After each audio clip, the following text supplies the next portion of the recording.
The success talk show मध्ये आज आपल्यासोबत आहेत शर्वणी मॅडम. आज त्यांच्यासोबत आपण हा आजचा जो पॉडकास्ट आहे त्यामध्ये खूप साऱ्या अशा गोष्टी समजून घेणार आहोत की त्यांनी त्यांच्या जीवनामध्ये काय काय अचीव केलं, कशा पद्धतीने त्यांच्या जीवनातले अनुभव आहेत त्यातनं आपण काहीतरी शिकू शकणार आहोत आज. तर मॅडम, सगळ्यात पहिले तुमचं स्वागत. माझं नाव शर्वाणी पिल्ले आहे. मी अभिनेत्री आहे, लेखिका आहे, मी रेकी मास्टर आहे, मी मेडिटेशन टीचरचा कोर्स केला आहे, मी प्राणायाम टीचरचा कोर्स केला आहे आणि असं सगळं काही ना काही छोटं करत असते मी. कारण काही ना काही सतत मला करायचं असतं. टॅरो रिडिंग शिकले आहे, आता त्याची प्रॅक्टिस सुरू आहे आणि वाचन वगैरे तर आपलं चालूच असतं, काही ना काही पाहणं चालू असतं. एक अभिनेत्री म्हणून तुमच्या जीवनाचा प्रवास कसा सुरू झाला त्याबद्दल थोडं आम्हाला सांगा. खरं तर अतिशय डरपोक आहे मला स्टेजवर जायचं म्हणजे एवढं टेन्शन येतं. आता पॉडकास्ट आहे, गप्पा मारायच्या आहेत, तरी मला रात्रभर झोप नाही लागत. किंवा एखाद्या ठिकाणी पाहुणे कलाकार म्हणून बोलावतात, खरं तर खूप मज्जा असते, छान सगळे गप्पा मारत असतात सगळं, मला नाही झोप लागत. का तर आपल्याला स्टेजवर बसायचं आहे की हे जर का मला खाली त्या माणसांमध्ये सोडलं तर मी अगदी आरामशीर राहू शकते, पण असं एक वेगळं आपल्याला तिथे बसवलेलं आहे, हे मला ते ना अजूनही झेपत नाही. आणि मला आठवतंय मी शाळेत असताना 4थीत होते आणि शाळेमध्ये बाईंनी सांगितलं माझ्या आईला की हिला भाषण द्यायचं आहे. आई म्हणाली हो मी करून घेते म्हणून. आणि मी इतकी चिडले आईवर, म्हटलं आई मला तू हो का म्हणालीस, मला नाही जमणार, मला नाही जमणार, मला नाही. पण आई माझी खूप स्ट्रिक्ट होती. स्ट्रिक्ट म्हणजे वाईट ह्यानं नाही, आईने सांगितलं मी बाईने सांगितलं ना की करायचं, हे तुझ्या अभ्यासाचाच एक भाग आहे असं समज आणि कर म्हणून.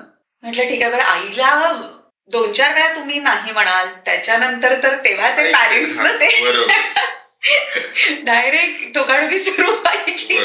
मुकाट्यानं सगळं पाठ केलं आणि जाऊन भाषण दिलं आणि बक्षीस मिळालं. मुळात ते व्हायला वक्तृत्व स्पर्धा वगैरे असते हे माहीत नव्हतं, काही याला काही म्हटलं जातं वगैरे.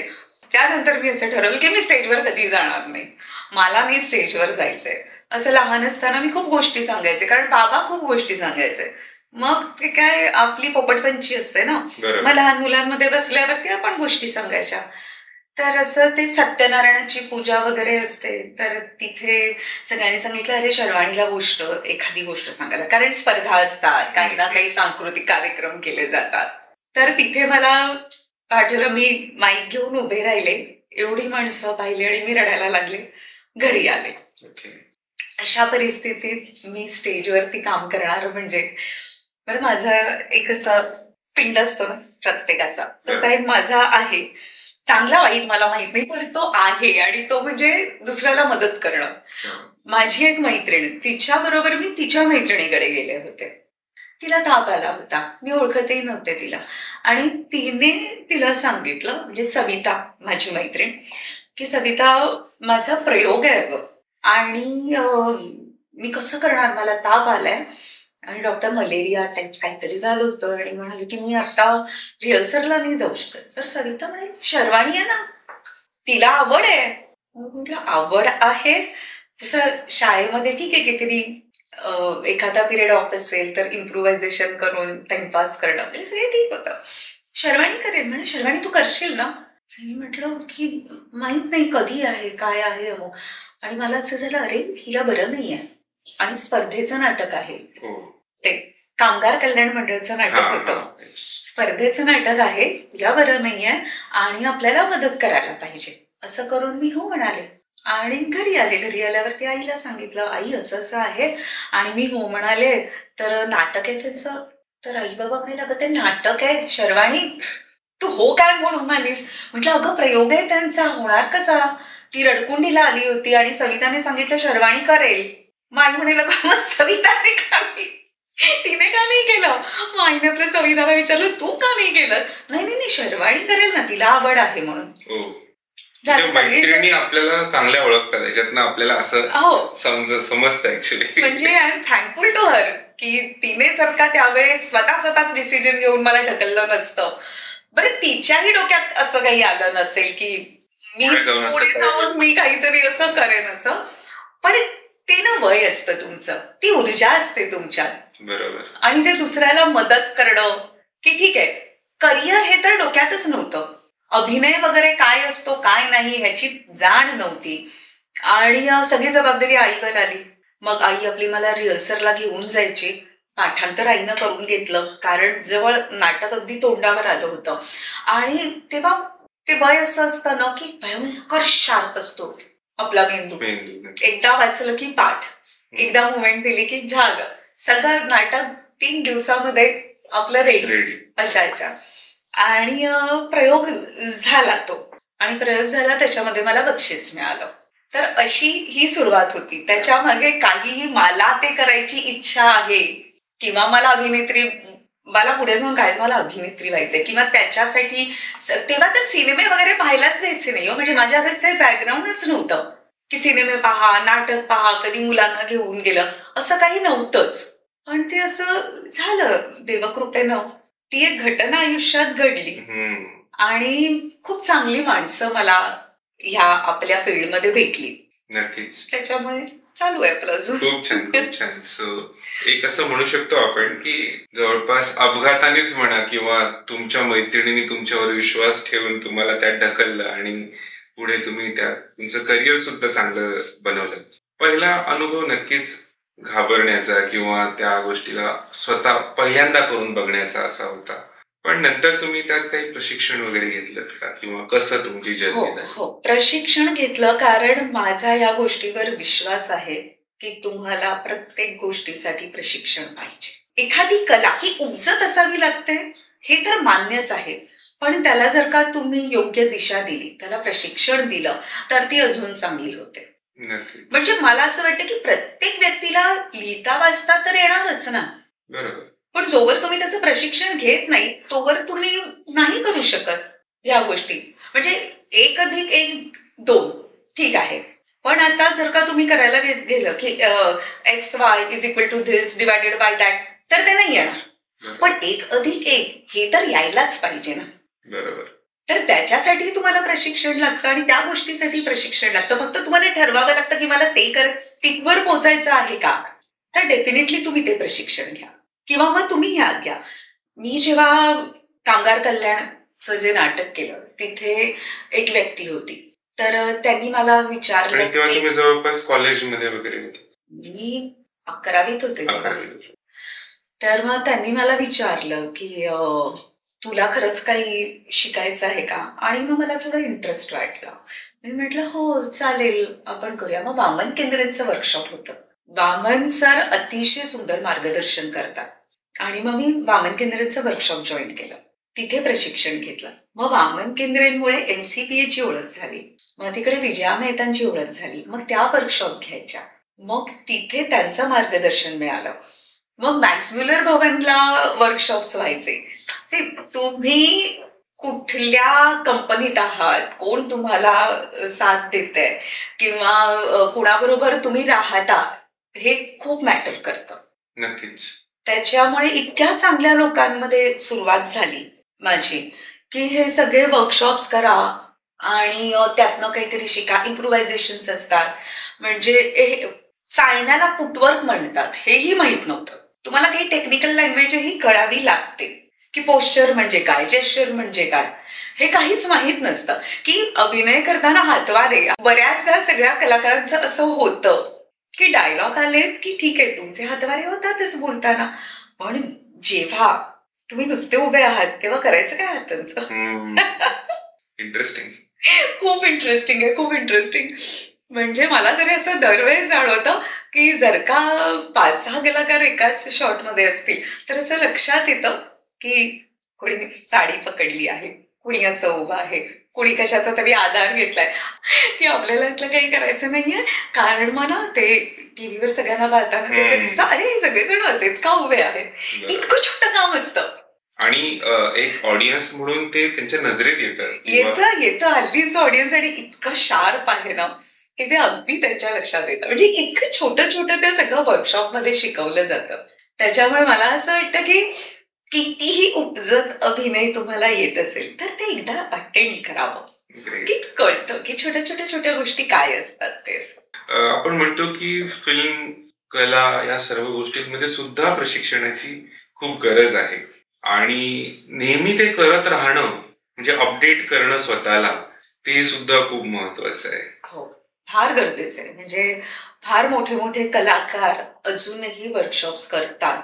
काही जणांचं मी तर असं ऐकलंय की ते US ला जातात, ते लंडनला जातात, जे हिंदीमध्ये आहेत दिग्गज, ते जाऊन तिकडे वर्षातनं एकदा 2 वर्षातनं एकदा एक वर्कशॉप करून येतात, कारण फ्रेश व्हायला होतं. फ्रेश व्हायला नक्कीच. म्हणजे जसं म्हणतो की नाही थिएटर करायला पाहिजे, थिएटर केलं की एक अवेअरनेस राहतो तुमच्यामध्ये आणि त्यामुळे ना तुम्ही जागृत असता. बरोबर. काम करताना. नक्कीच. आणि जसं आता तुम्ही म्हणालेत की फुटवर्क म्हणा किंवा असे वेगवेगळे शब्दावली आपण म्हणू त्याला फिल्मी जगतातली किंवा आपल्या चित्रपट किंवा ह्या कला क्षेत्रातली शब्दावली, तर अशा काही शब्द आमच्या ऑडियन्ससाठी तुम्ही सांगा की जेणेकरून थोडक्यात त्यांचं पण एक छोटंसं ट्रेनिंग होईल किंवा त्यांना जर आवड असेल त्यांना अभिनय क्षेत्रात काही करण्यासाठी तर तुमच्याकडे काही टिप्स पण त्यांना मिळतील. शब्दावलीपेक्षा मी जेव्हा वर्कशॉपला गेले होते तेव्हा अनेक असे शब्द म्हणजे मुद्राभिनय, जसं जेस्चर आहे, पोस्चर आहे, त्याच्यानंतर डायलॉग डिलिव्हरी, हे सगळे शब्द मला तिथे कळले. आपण जनरल असे म्हणतो की बोललो ते काय बोलणं, हा की संवाद एक असते. मग एक व्हॉइस कल्चरचं एक वर्कशॉप असतं. तो मला पहिल्यांदा कळलं, अच्छा म्हणजे आवाजावर पण काम करायचं असतं. इंटरेस्टिंग. मग आवाज बेसचा असतो, मग व्हॉल्यूम असतो, पिच असतो, काहीही कळत नव्हतं. आणि ह्यासाठी हे सगळं खूप गरजेचं आहे.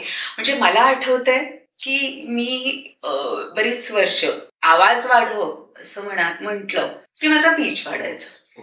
आणि बऱ्याचदा माझा वाढतो, नाही असं नाही, आणि तो प्रत्येकाचा होतो. तर आपल्याला ना ते कळत नाही की हा व्हॉल्यूम आहे का पीच आहे, ते कळणं फार कठीण असतं. म्हणजे सत्यदेव दुबे, मी त्यांचं वर्कशॉप असं काइंड ऑफ फारसं कधी अटेंड नाही केलं, पण देवकृपेनं त्यांनी माझी 3 नाटकं पाहिली होती. खरं तर 4 नाटकं पाहिली होती.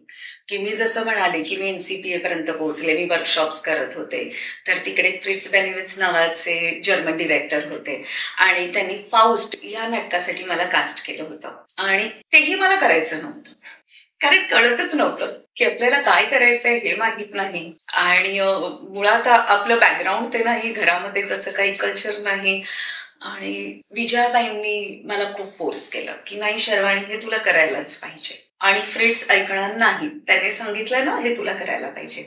आणि खूप दिग्गज कलाकार होते त्यात, पंकज कपूर होते, नसिरुद्दीन शाह होते, आणि त्याचबरोबर नंदू माधव, किशोर कदम, गणेश यादव, आणि हे सगळेजण आम्ही एकत्र तेव्हा वर्कशॉप करतो आणि काम करतो असं सगळं ह्याच्यात. तर ते नाटक दुबेंनी पाहिलं होतं. त्यानंतर एक विशेष हॉर्सेस म्हणून एक नाटक केलं होतं, हिंदी इंग्लिश नाटक होतं. ते बाईंच्या मुलीनं म्हणजे अनायता उबरानं डिरेक्ट केलं होतं, ते त्यांनी पाहिलं होतं. त्यानंतर गोपाळा रे गोपाळा नाटक केलं होतं, ते पाहिलं होतं. आणि माकडाच्या अतिशांत, अशी 4 नाटकं त्यांनी पाहिली. आणि 4ही वेळेस त्यांनी मला एकच गोष्ट येऊन सांगितली, अब तक नहीं सीखी हो तुम, कितने बार आके कहूं मैं. आणि त्याचे खूप चिडायचे, अब तक नहीं सीखी, कितने बार का, वॉल्यूम अलग होता है, पिच अलग होता है, समझ में नहीं आता है, इतने लोगों के पास से सीख कर आई है, फिर भी समझ नहीं है, कहाँ जाता है तुम्हारा अवेयरनेस. असं ओरडले ते मला. म्हटलं हाँ मैं बहुत कोशिश करती हूँ, लेकिन कभी कभी ऐसे होता है ना, एक जगह पर कॉन्सेंट्रेट करती हूँ, डायलॉग पे कॉन्सेंट्रेट करती हूँ तो आवाज निकल जाती है. जब आवाज पे करने जाती हूँ तो बाकी की चीजें मुझे ऐसे लगता है की कहीं वो हिल ना जाए. खूप काम असतं असं पाहताना, ते सगळं छान वाटतं, ऍट अ टाइम तुम्हाला इतक्या गोष्टींचं ते कॉम्बिनेशन करून तुम्हाला परफॉर्मन्स करायचा असतो. तर ते मला खूप ओरडले.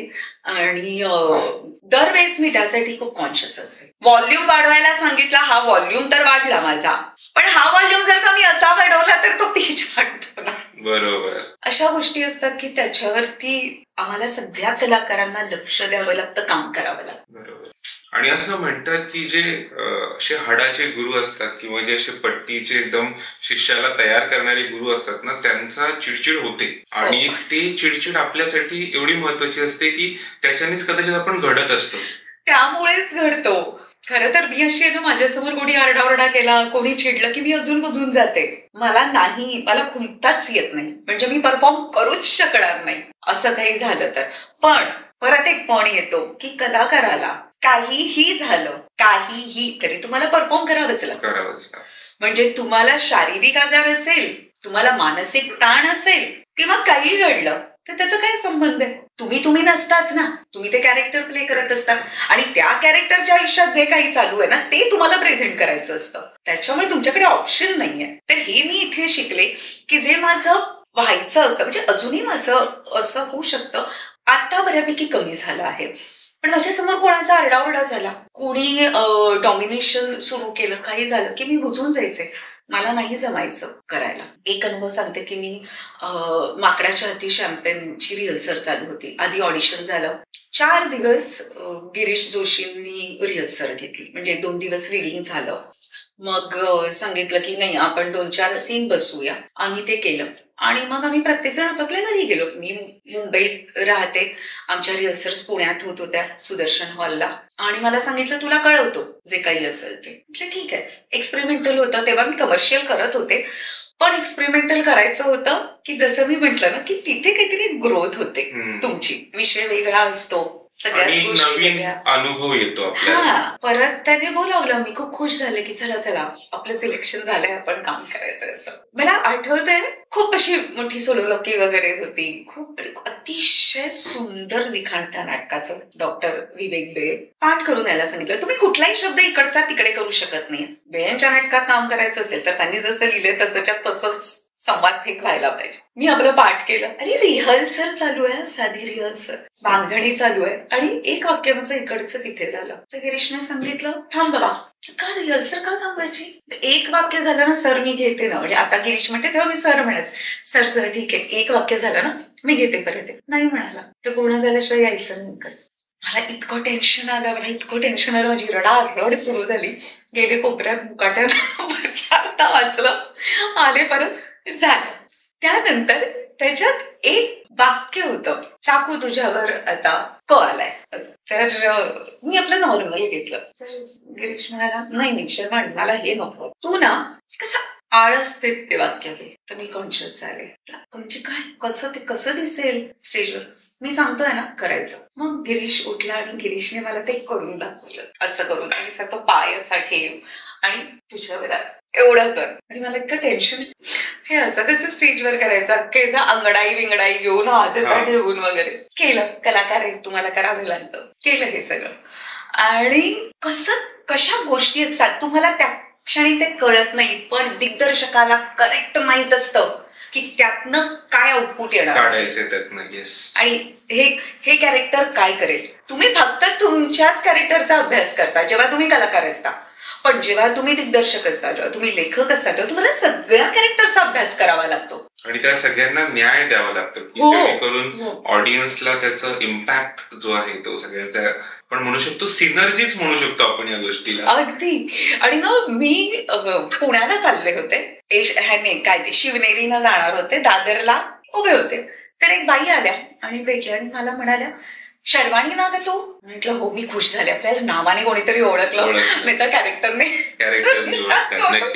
मी खूप खुश झाले. म्हटलं हो, मी तुझं ते माकडाच्या हाती शॅम्पेन पाहिलं. मला अजून आनंद झाला. आपलं नाटक कोणीतरी पाहिलं म्हणजे असं फार अभिमानच वाटतो. म्हटलं रे बाबा, थँक्यू सो मच, तुम्ही नाटक पाहिलं. मला ना अजिबात आवडलं नाही. त्यात तू जे काही ते असं आडोके पिळोके देऊन ते जे काय करतेस ना, ते मला आवडलं नाही. तीच कॉम्प्लिमेंट होती. खरं तर ती कॉम्प्लिमेंट होती त्या कॅरेक्टरची. मला म्हणाल्या, तुझी अवंतिका पाहिली, त्यात तू कशी आहेस, किती म्हणजे समजूतदार आहेस, सोज्वळ आहेस, घरगुती आहेस, आणि ही अशी सानिका तिथे असं करते, हे कसं चालेल? मी म्हटलं सॉरी काकू, मी आता नाही करणार हे.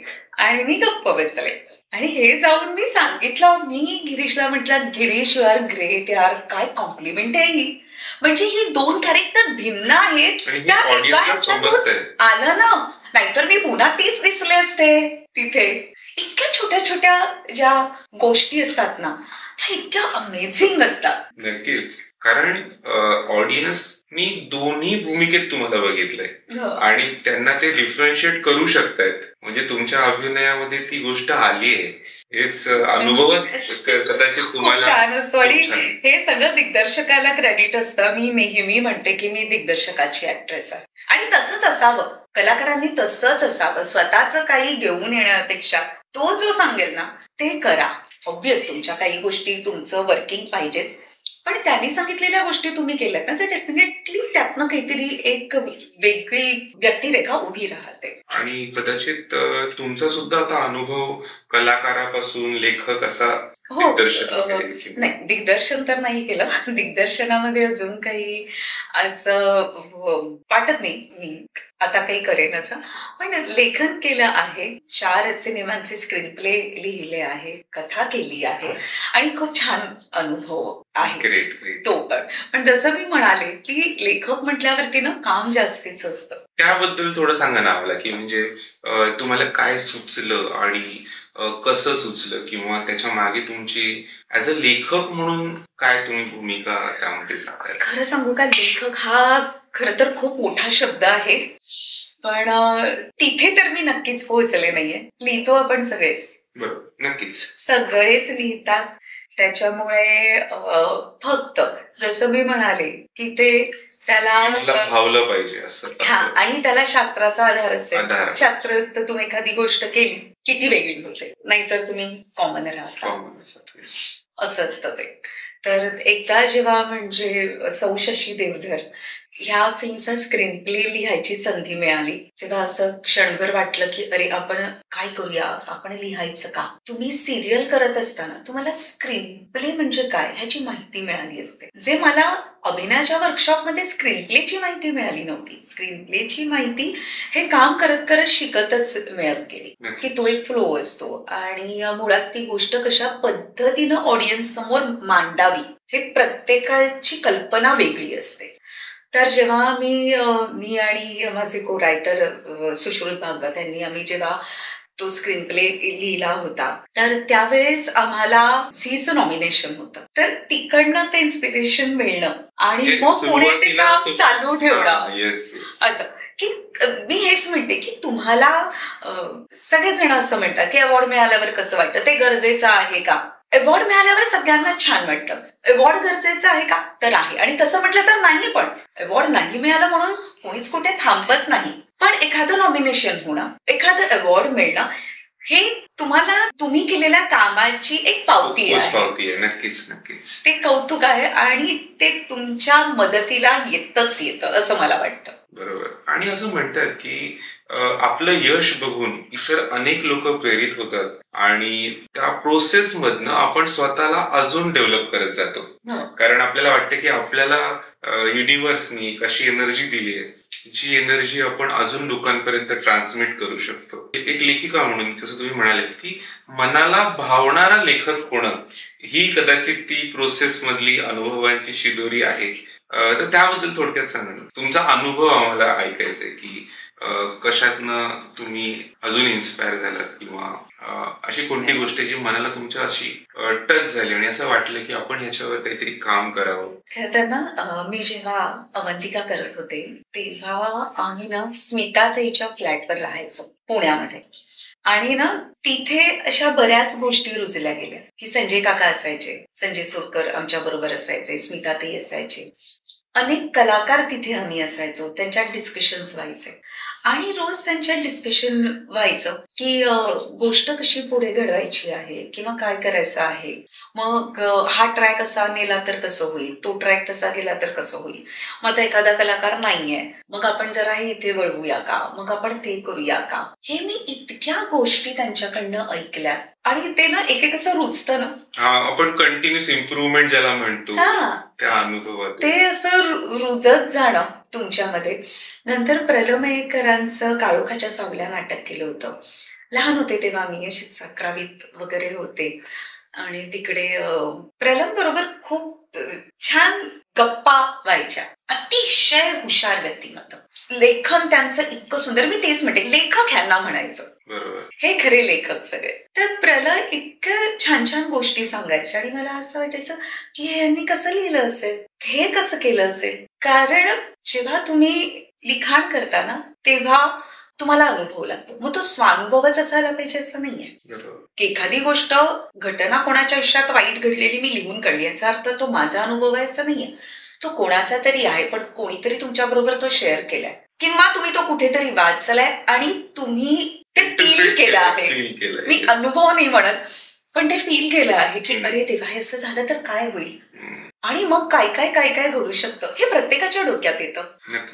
आणि तेच सगळं इन्स्पिरेशन असेल कदाचित. म्हणजे मी इतका कधी असा विचार नाही केला. हे जसं अवंतिका करताना त्यांच्यातले ते डिस्कशन्स ती इतकी सगळी डोक्यात बसली होती ना की जसं मी म्हणाले की स्क्रीन प्ले काय हे कधीच माहित नव्हतं. हे सिरियल करत करत शिकले. मग सिनेमा पाहताना असं होतं की अच्छा हे असं असतं, हे असं असतं, हे असं असतं. म्हणजे जेव्हा मी जोगवा केला आणि जेव्हा तो सिनेमा पाहिला अख्खा, तेव्हा असं झालं की किती सुंदर तो सिनेमा बनवला आहे. डिरेक्टर म्हणून केवढं काम आहे. आणि आधी तर ते उतरवलं जातं ना, संजय पाटील सरांनी आधी तो सिनेमा लिहिला, त्यानंतर तो कोणीतरी डिरेक्ट केला, त्यात आम्ही कामं केली आणि मग सगळ्याच गोष्टी येतात त्याच्यामध्ये. मग BGM म्हणजे बॅकग्राऊंड म्युझिक आहे, त्याच्यातली गाणी आहे, त्यातले संवाद असो किंवा एडिट असो, what ever it is, it's एक कॉम्बिनेशन. ते किती सुंदर झालं. तर अशा अनेक गोष्टी असतात की त्यातनं आपण शिकत जातो. आता हा सिनेमा मी एवढ्यासाठी सांगितला कारण त्यात मी काम केलं होतं तेवढंच. आणि त्यापेक्षा जास्त महत्वाचं आहे की कलाकार म्हणून आपल्याला जेव्हा आपले दिग्दर्शक सांगतात तेव्हा त्याचं जे गांभीर्य आहे ते कदाचित त्या दिग्दर्शकांनाच एवढं असतं की अरे यांना आपण असं सांगतोय की ह्याचा रोल मग तिथे रिलेटेड आहे, मग त्याचं ते फिलिंग आहे, मग तो रेफरन्स आहे. सो आपण कदाचित फक्त एक सीनची शीट बघतो आणि आपण त्यातनं विचार करायला लागतो की अरे हे नेमकं कसं. आणि ती क्युरिओसिटी कदाचित कलाकाराला अजून चांगलं परफॉर्म करण्यासाठी. अगदीच अगदीच. म्हणजे 1 ते 10 मध्ये तुम्हाला किती करायचं आहे हे दिग्दर्शकाला माहित असतं. बरोबर. त्याच्यामुळे मला जेन्युइन असं वाटतं की ते सांगतील ना तेवढं तुम्ही मूट करा बस. की जसं मी म्हणाले की सुरुवातीला म्हणजे मी अजूनही इंट्रोवर्ट आहे. जोवर माझी मैत्री होत नाही तोवर मी नाही ओपनली बोलू शकत. आणि मी आता एक हिंदी सिरियल केले तर तिथे मला सायलेंट बॉक्स असं नाव ठेवलं होतं. हेच जर का माझ्या फ्रेंड्सना कळलं किंवा मराठीतल्या काही माझ्या सहकलाकार किंवा इतर जी काही म्हणतात ना तर म्हणजे शर्वाणी, कोण म्हणतं की शर्वाणी बोलत नाही, पण माझं असं होतं. मी साधारण तिथे 1.25 वर्षभर तरी काम केलं असेल, पण मी अशी खूप शांत होते. आणि फक्त इंट्रोवर्ट असणं गोष्ट वेगळी आणि तुम्हाला त्या शांततेचं महत्व कळणं गोष्ट खूप खूप महत्वाचं आहे. खूप महत्वाचं बोललेत तुम्ही आता. कारण त्या शांततेमध्ये आपल्या विचारांची जी शक्ती आहे ती आपण एक्सप्लोर करू शकतो आणि ती ताकद जेव्हा आपल्याला समजते तेव्हा आपल्याला असं वाटतं की हा हेच आहे काहीतरी जे आपल्याला पुढे नेत आहे. अगदी बरोबर सांगेल. लेखन जसं मी म्हणाले की लेखन आपण सगळेच करतो, त्याला फक्त शिस्तबद्धता असेल तर ते त्याचं प्रेझेंटेशन होऊ शकतं, एवढंच आहे. तर जसं मी म्हणाले की सिरियलमध्ये काम करताना मुळात स्क्रीन प्ले काय कळणं, एखाद्या घटनेनंतर पुढची घटना काय असू शकते किंवा त्याचा फ्लो कसा असायला पाहिजे. 4 घरं असतील तर त्याची प्लेसमेंट कशी असावी त्या सीनची की पाहताना तुम्हाला ते इंटरेस्टिंग वाटू शकेल आणि ते वियर्ड न वाटता ते एकमेकाशी सांधलेले असावे. त्याची साखळी तुटता कामा नये आणि त्यातनं गोष्टी कळाव्या. म्हणजे बऱ्याचदा असं मला वाटतं की काही गोष्टी लिनियर जातात, काही स्क्रीन प्ले लिनियर असतात आणि काही असतात ते फ्लॅशबॅक आणि प्रेझेंट असे सगळे असतात. तर मला तो प्रकार जास्त आवडतो की जरासं विचार करायला लावणाऱ्या ऑडियन्सला विचार करायला लावणारे असतात. पण लिनियर पण सुंदर जातात सिनेमे, असं काही नाहीये की लिनियर आहे त्याच्यामुळे. पण मला तो दुसरा पॅटर्न जास्त आवडतो. नक्कीच.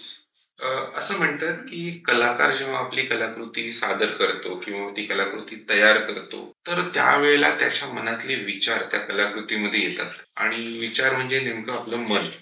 तर मन हे कलाकाराचं खूप शांत असतं का, की त्यात सतत विचार असतात, की स्ट्रेस असतो, की आपली कला त्या स्ट्रेसला दूर करते, नेमकं काय होतं ते थोडं मनाचे खेळ आपण आता जे आपले चालतात त्याबद्दल तुमच्या प्रतिक्रिया, तुमचे विचार आम्हाला जाणून घ्यायला आवडेल. मनाचे खेळ तर सगळ्यांचेच असतात, असं काही पर्टिक्युलरली आमच्या फील्डचा संबंध येत नाही. पण आमच्या फील्डचा संबंध एवढ्यासाठीच येतो कारण जेव्हा आम्ही इथे काम करत असतो आणि स्पेशली कलाकार, अभिनेता, अभिनेत्री, त्यांना त्यांच्या मनात काय चाललं आहे ह्याला काहीच महत्व नसतं. बरोबर. की तुम्हाला ते सगळं बाजूला ठेवून तुम्हाला आत्ता काय काम करायचं आहे, आत्ता तुम्ही कुठली रंग होता आहे, फक्त तेवढ्याबद्दलच विचार करावा लागतो. आणि बरेच जण डेली सोपला नावं ठेवतात कारण डेली सोप मध्ये काही गोष्टी बदलत असतात की असं वाटतं अरे ह्या कॅरेक्टरने असं केलं होतं, मग ते कसं रिॲक्ट होईल. पण हे करताना आम्हालाही असे प्रश्न पडतात कारण एक व्यक्तिरेखा करायची म्हटली की त्याचा एवढा अभ्यास असतो, ते इतकं सोपं नसतं. तुम्हाला तो प्रवास जगावा लागतो. तुम्ही ती वर्षभर करा, 2 वर्ष करा, तुम्हाला ते कॅरेक्टर त्या ठराविक काळासाठी जगावं लागतं, तरच तुम्ही ते कॅरेक्टर लोकांना वाटतात. म्हणून लोक तुम्हाला त्या कॅरेक्टरच्या नावानं ओळखतात, त्या कॅरेक्टरच्या प्रेमात पडतात. बरोबर. म्हणजे मला नेहमी असंच वाटतं की जेव्हा माणसं भेटतात ते असं नक्कीच सांगतात की तुम्ही खूप छान काम करता, मला तुमचं ह्या सिनेमातलं काम आवडलं होतं, या नाटकातलं काम आवडलं होतं, मग त्या सिरियल मधलं काम आवडलं होतं. हे ऐकायला खरंच छान वाटतं. पण काही जण असतात ना, ते असं म्हणतात त्या कॅरेक्टरचं नाव घेऊन की ती व्यक्तिरेखा मला आवडली होती. हा बरोबर. तर ह्याच्यामध्ये फक्त त्या कलाकाराचं काहीच नसतं, त्यात लेखकाचंही कॉन्ट्रीब्युशन जास्त असतं. बरोबर. कारण ती व्यक्तिरेखा त्या लेखकाच्या डोक्यात असते. जो तुम्ही प्रश्न विचारला की लेखक काय काय करतो, कलाकार फक्त एका व्यक्तिरेखेचा विचार करतो. पण जेव्हा एखादी गोष्ट आम्ही लिहितो किंवा स्क्रीन प्ले लिहायचा असतो तर संवाद तर फारच वरची गोष्ट. कारण नेहमी मला असं वाटतं की तुम्ही वेगळ्या पद्धतीनं बोलता, मी वेगळ्या पद्धतीनं बोलते आणि प्रत्येक फील्डचे वेगळे शब्द असतात. नक्कीच. डॉक्टर जेव्हा बोलतात तेव्हा ते वेगळी भाषा, वकिलाची भाषा वेगळी असते, प्लेयरची वेगळी असते, कलाकारांच्या फील्डची भाषा ती तर पूर्णतः वेगळी आहे, प्रत्येकाची वेगळी असते. मग जेव्हा आपण एखादं कॅरेक्टर लिहित असतो, त्याचा प्रवास लिहित असतो, त्या गोष्टीमध्ये जितकी माणसं आपण घेतो, म्हणजे जेवढी असतात, घरातली असो, ऑफिसमधली असो, जेवढी कॅरेक्टर आहेत ती कुठल्या बॅकग्राऊंड मधून आली आहे आणि मग त्यांची भाषा काय असेल. तर संवाद लेखकाला तर त्याचाही अभ्यास असतो. म्हणजे जो स्क्रीन प्ले मधला भाग तसा होत नाही, स्क्रीन प्ले मध्ये घटना मांडल्या जातात की ही घटना इकडे घडू शकेल, ही घटना इकडे घडू शकेल. पण कथा लिहिताना ह्या सगळ्याचा विचार व्हावा लागतो. नक्कीच. की ह्या मेंटॅलिटीची व्यक्ती कशा पद्धतीनं वागू शकेल, ती काय काय करू शकेल आणि ती गोष्ट अख्खी बांधणं, त्यातल्या काही घटना घेऊन ते सांगणं, हे फार कठीण काम आहे. पण एवढं काम प्रत्येक लेखकाला करावंच लागतं. नक्कीच. असं म्हणतो की आपल्याला जर एखाद्या शिखरावर चढायचं असेल तर आपल्याला वेगवेगळ्या आव्हानांचा सामना करत त्या शिखरापर्यंत पोहोचावं लागतं. कदाचित आपण एक चित्रपट जेव्हा सिनेमा घरामध्ये बघतो तेव्हा आपल्याला ती कलाकृती पूर्णत्वास आलेली आहे आणि अनुभव तिचा घेता येतो दर्शकांना. पण त्याच्या मागे ह्या अशा एका शिखरावर चढण्याचीच सगळेजण कामगिरी करत असतात.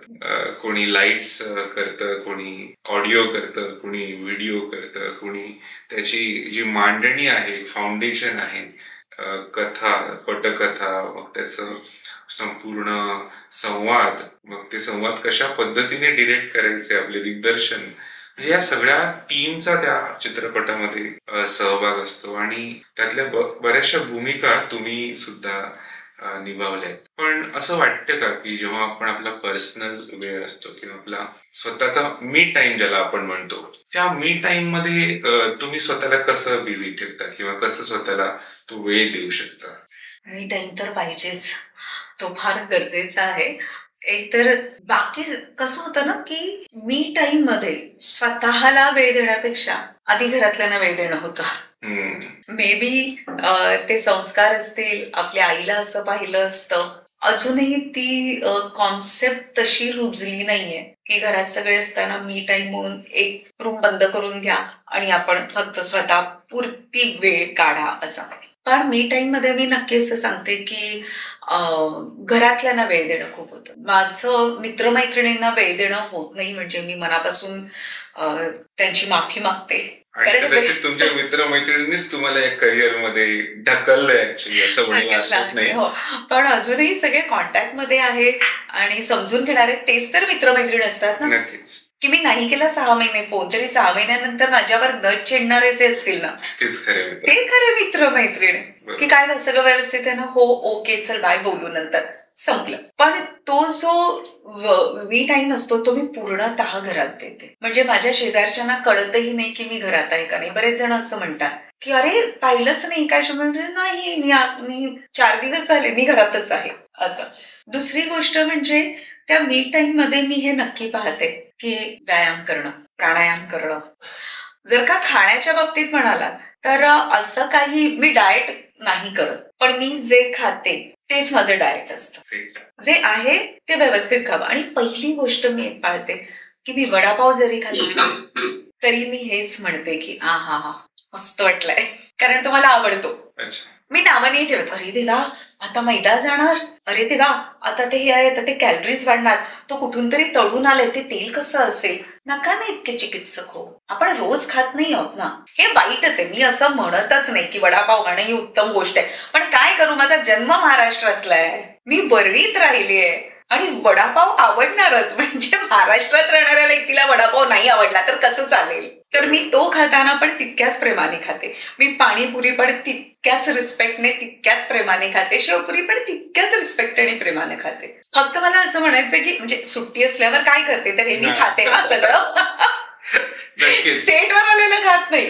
म्हणजे हे मला अजूनही कॉम्बिनेशन कळलं नाही की सेटवर आल्यावरती मी ते बाजूला करणार, पण मी सुट्टी असताना हे खाणार. बरोबर. कारण मला माहित असतं मी ते कुठून खाणार आहे. माझे नेहमीची ठरलेली मंडळी असतात की तिथेच जाऊन आपण खात असतो.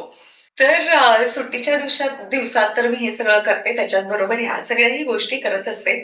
मी वाचन असतं, तर ते ठरवावं लागतं की आता काय हे करायचंय. आणि ह्याच्यामध्ये ना माझा मुलगा मला खूप मदत करतो, म्हणजे खाण्याच्या बाबतीत पण आणि वाचनाच्या बाबतीत वगैरे. त्यांना काही वाचन काय करतो नेमकं, जरा आम्हाला त्याबद्दल पण सांगा, थोडक्यात त्याची ओळख पण सांगा आणि त्याच्याबद्दल पण सांगा. माझा मुलगा आता 25 वर्षांचा आहे आणि तो मास्टर्स करायला US मध्ये आहे. एक असा काळ होता तो क्रिकेट उत्तम खेळायचा एवढ्यासाठी म्हणते की तो आता खेळत नाही म्हणून, पण फुटबॉल आणि क्रिकेट हे त्याचे अतिशय आवडते खेळ आहेत. मुळात क्रिकेट बद्दल आपल्याला तर माहितीये की भारतामध्ये क्रिकेट मुलगा असो की मुलगी तो सगळ्यांच्या रक्तात आहे. खेळता नाही आलं तरी ती आवड आहे, कळतं. आपल्याला पाहायला बसल्यावरती कोणी फोर मारल्यावरती जो आनंद असतो, सिक्सर मारल्यावर, आणि आपला खेळाडू आउट झाल्यावरती जे दुःख असतं ते सगळ्यांचं सारखंच असतं, जरी तुम्हाला खेळायला येऊ न येऊ, ते तुमच्या रक्तात आहे क्रिकेट हा प्रकार. पण माझ्या मुलामुळे मला क्रिकेट कळू लागलं, माझ्या मुलामुळे मला फुटबॉल कळू लागला. मला कंपल्सरी बसवायचा तो, आई फुटबॉल मॅच बघूया. आणि मला असं व्हायचं, हे परमेश्वरा अरे अथर्व नको ना, का मला तू रात्री 1:30 वाजता की हे बघ असं ओपनिंग आहे आणि ते इतकं ग्रँड असतं ना, इतकं ग्रँड असतं. पण नाही आई, ते तू माझ्या बरोबर बसून बघायचं. म्हणजे अशा बाबतीत मी म्हणायचं अथर्व किती छळतोस रे तू मला. पण मी असं म्हणते त्याने मला इतकं अपग्रेड केलंय ना सगळ्या गोष्टींमध्ये की सिम्पल वेब सिरीज पाहताना पण त्याने मला अपग्रेड केलं. नेटफ्लिक्सच्या वेब सिरीज, हॉटस्टारच्या सो काय आपलं अमेझॉन, आई हे पाहायचं, ती मेंटॅलिटी काढून टाकायची. कारण आजकालच्या वेब सिरीज मध्ये व्हायलन्स असतो, नंतर सगळं सेक्शुअलिटी, त्या सगळ्या गोष्टी असतात आणि सगळं, तर ते ना तू ते काढून टाकायचं. हा तसे टिपिकल माइंडसेट असतो. मी म्हटलं अरे मी या फील्ड मधली आहे, माझ्यासाठी का तो टिपिकल माइंडसेट असेल, माझ्यासाठी तो नाहीये. खरं मी एखादी कलाकृती म्हणून पाहते, पण म्हणाला तू पाहत नाहीये असे, तुला कळतंय का? बरोबर. हे तू पाहायला पाहिजे. आणि ते पाहणं, त्या कलाकृतीचा आस्वाद घेणं, कलाकृती तयार करणे, यातला जो एक कलाकाराच्या मध्ये असं म्हणतात की खूप वेळा मला हा प्रश्न पडतो ऍक्च्युली की आपण या फिल्म इंडस्ट्रीमध्ये किंवा या सर्व क्षेत्रात आहोत, आपण किती अजून या क्षेत्राला अनुभवतो ते आपल्याला अजून समृद्ध करत जातं. तर त्याबद्दल काय सांग? अनुभवतो, समृद्ध करत जातो, हे सगळं होतच असतो. पण मला असं वाटतं की ह्या क्षेत्राला अनुभवणं म्हणजे नक्की काय करणं आहे, की एखादं क्षेत्र अनुभवणं म्हणजे त्यात तुम्ही काम करणं आणि फक्त त्या कलेची ओळख होणं नाही, तर त्या कलेला कसं एक्सप्लोर केलं जात आहे, कुठे कुठे कुठल्या पद्धतीने एक्सप्लोर केलं जात आहे, त्याच्याशी तुम्ही कनेक्ट झाला तर तुम्ही त्याचे अनुभव घेऊ शकता. तुमच्या आजूबाजूची मंडळी काय करताय, ते ह्या कलेबरोबर अजून 4 गोष्टी काय शिकताय, त्यांच्याकडनं तुम्हाला काय घेता येतं, तर हे अनुभवणं असतं. म्हणजे एखादी साधी गोष्ट अशी की आमच्या घरामध्ये सतत एकतर क्रिकेट आणि ते चॅनल म्हणजे स्पोर्ट्स चॅनल किंवा बिझनेस चॅनल चालायचा. मुलगा जसा मोठा झाला तसं दोघांमध्ये नाही मला हे पाहायचं, मला हे पाहायचं. मी घरी असताना मला असं झालं की प्लीज मला तो टीव्हीचा आवाज सहन होत नाही, टीव्ही बंद, केबल कट ऑफ. ज्या क्षणी केबल कट ऑफ केली ना त्या क्षणी माझा मुलगा पुस्तक वाचायला लागला. करणार काय त्या मधल्या वेळा, आईला पुस्तक वाचताना पाहतो, मग दादर सार्वजनिक वाचनालय तिकडे दोघांचेही नाव घ्यायचं, त्याची लहान मुलांची पुस्तकं, माझी ही पुस्तकं आणि अनुभव. ते मी एवढ्यासाठी सांगते की एक्सप्लोर फक्त ऑन द सेट होत नाही, वाचनातून ह्या फील्डमध्ये आमच्या फील्डमध्ये सुरुवात तिकडनं होते ना, की तुम्ही काय अनुभव घेताय, तुम्ही कसे कनेक्ट होताय, तर ती इकडनं होते सुरुवात. की आम्हा दोघांचंही वाचन सुरू झालं. माझं वाचन मराठीतलं, त्याचं इंग्रजीमधलं. मग त्यानं आई हे पुस्तक वाच, आई मी हे वाचलं आहे, आई तू ते बघ.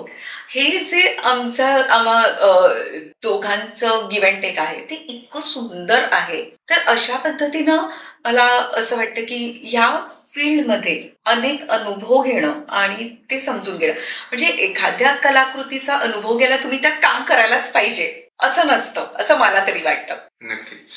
अनुभव म्हणजे मी प्रेक्षक म्हणून पण अनुभव घेतेच ना त्या कलाकृतीचा. ह्या क्षेत्रात काम करणं म्हणजे तुम्ही त्या प्रोजेक्टमध्ये राहा नाही, ह्या क्षेत्रात काम करताना मी प्रेक्षकही असतेच आणि मी कलाकार म्हणून सुद्धा मी त्यात पार्टिसिपेट होते. मी ते अशा पद्धतीनं म्हणते, मी तर की समोर कोणी रडताना दिसलं की मी रडते, मी कुठल्याही विनोदावर खळखळून हसू शकते, म्हणजे कुठलेही फालतू सिनेमे पाहून ते जर का काही मजा करत असतील तर मी ते एक्सेप्ट करून हसू शकते. माझं असं होत नाही की अरे काय वेडेपणा चालू आहे. ओपन टू द मला असं वाटतं की प्रत्येकामध्ये एक काहीतरी कला आहे, त्यांना प्रत्येकाची एक विजन आहे, प्रत्येकाची थॉट प्रोसेस आहे आणि ते प्रेझेंट करतायत. मी हे करू शकत नाही म्हणून हे वाईट आहे का, तर नाही ना. बरोबर. मॅड कॉमेडी मला जर का जमत नसेल तर समोरचा करणारा वेडा नसतो, त्याच्यात जास्त एनर्जी लागते, त्याच्यात जास्त मेहनत असते आणि तुम्ही मुळात वेडे असावे लागता ते करायला. तुमच्यात तो वेडसरपणा नसेल ना तर तुम्ही ते करू नाही शकत. तर इतकं तुम्ही त्याच्याशी कनेक्ट होऊन जाता, त्यातनं शिकत असता, तुम्ही तो अनुभव घेत असता, अनेक गोष्टी आहेत. नक्कीच. मी माझ्या विद्यार्थ्यांना नेहमी सांगतो ही गोष्ट की तुम्ही जे तुमच्या समोर येईल त्याला तुम्ही हो म्हणायला शिका. कारण जर तुम्ही हो म्हटलात तर ऍटलिस्ट तुम्ही त्यातनं जिंकाल किंवा काहीतरी शिकाल. तुम्ही नाही म्हटलात म्हणजे तुम्ही स्वतःलाच रिजेक्ट करताय, काहीच घडू शकत नाही. तुम्ही तिथल्या तिथे फुल स्टॉप दिलाय, कदाचित फुल स्टॉप नाही तर कॉमा द्या, हो म्हणा आणि त्या ऑपॉर्च्युनिटी मधनं काहीतरी घ्या. असं म्हणतात की कलाकार हा एकदम वेळेने व्यस्त आणि आपल्या विचारात सुद्धा मग्न असतो. तर ऍज अ पॅरेंट काय काय चॅलेंजेस आले किंवा कशा पद्धतीने तुम्ही तुमच्या मुलाला अथर्वला घडवलं त्याबद्दल थोडक्यात जरा. प्रश्न खूपच छान आहे, पण मला असं वाटतं की प्रत्येक आई वडील आपल्या मुलाला घडवत असतात, आम्ही काही कोणी वेगळे नसतो.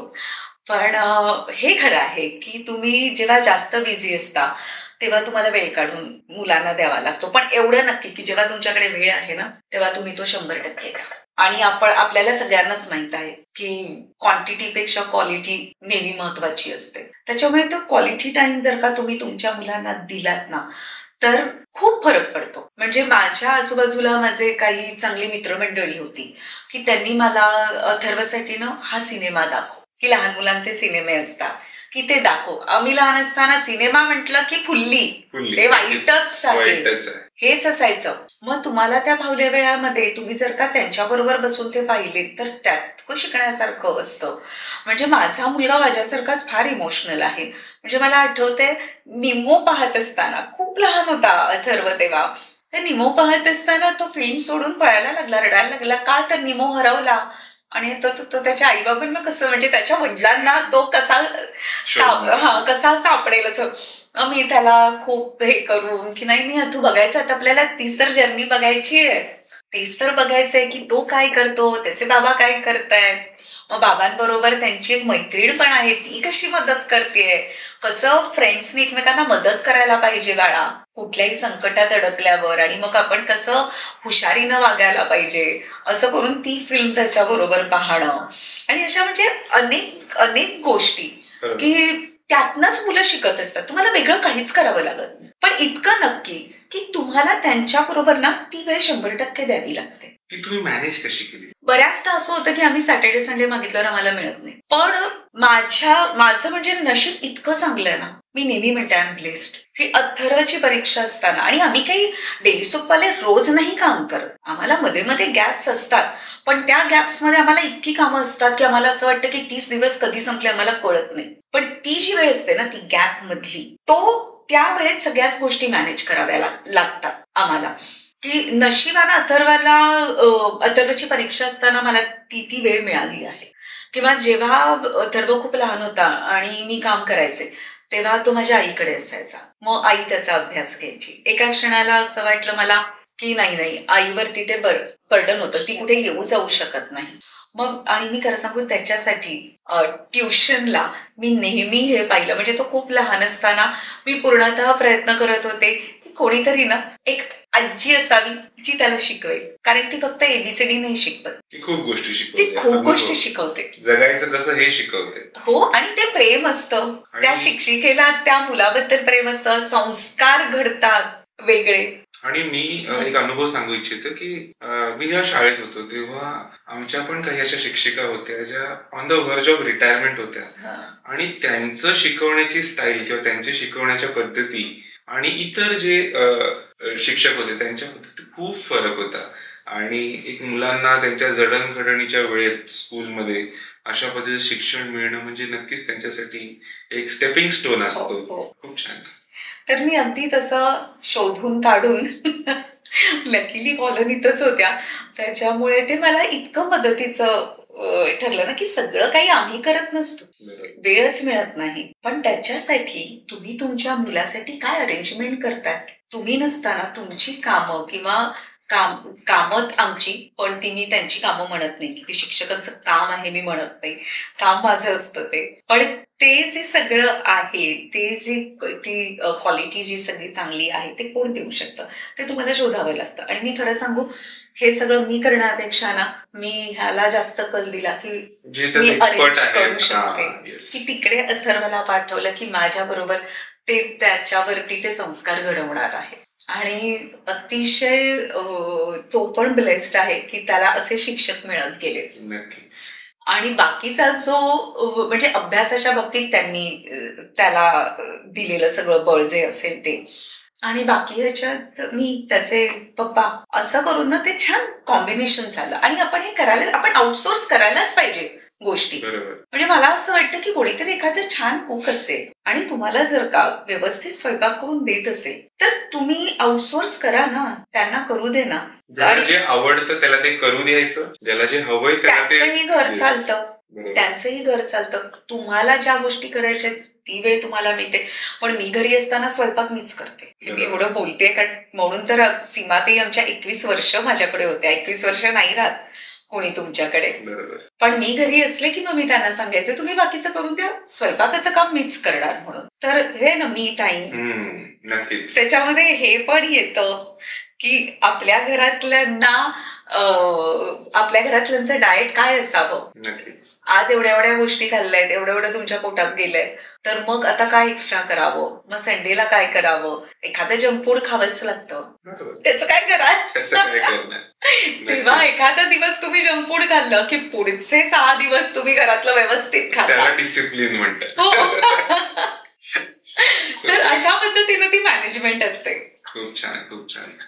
मॅडम, येस, मी टाइम मध्ये ह्या सगळ्या गोष्टी तुम्ही करताय मॅनेज, पण असं अशी ना एक वैश्विक एनर्जी असते जी ना आपल्याला हा मी टाइम बरोबर वेळेवर सुद्धा देते. जसं तुम्ही म्हणालात की तुमच्या मुलाच्या एक्झाम्सच्या वेळेला तुम्हाला गॅप मिळणं आणि तो वेळ तुम्ही प्रोडक्टिव्हली तुमच्या मुलांसोबत म्हणू शकतो इन्व्हेस्टच केला एक प्रकारे. आज तुमच्या मुलाचं यश हे तुमच्या त्या संस्कारांमुळे, तुमच्या त्या अरेंजमेंट्समुळे सुद्धा त्याला एक बळ मिळतं.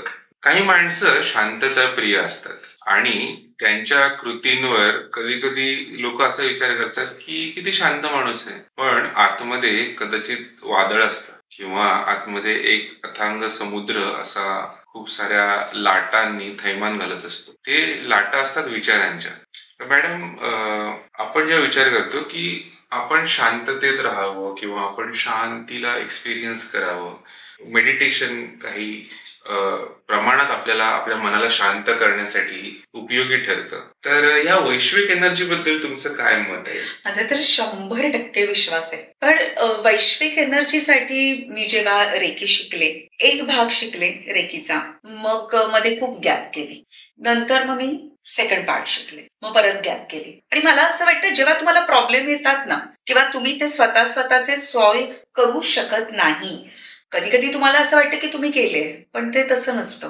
तुम्ही त्या एनर्जीला एक्सेप्ट करा, ती एनर्जी तुमच्यासाठी काम करते. अनेकदा आपण असं म्हणतो की अरे तो योगायोग होता किंवा त्या गोष्टी जुळून आल्या.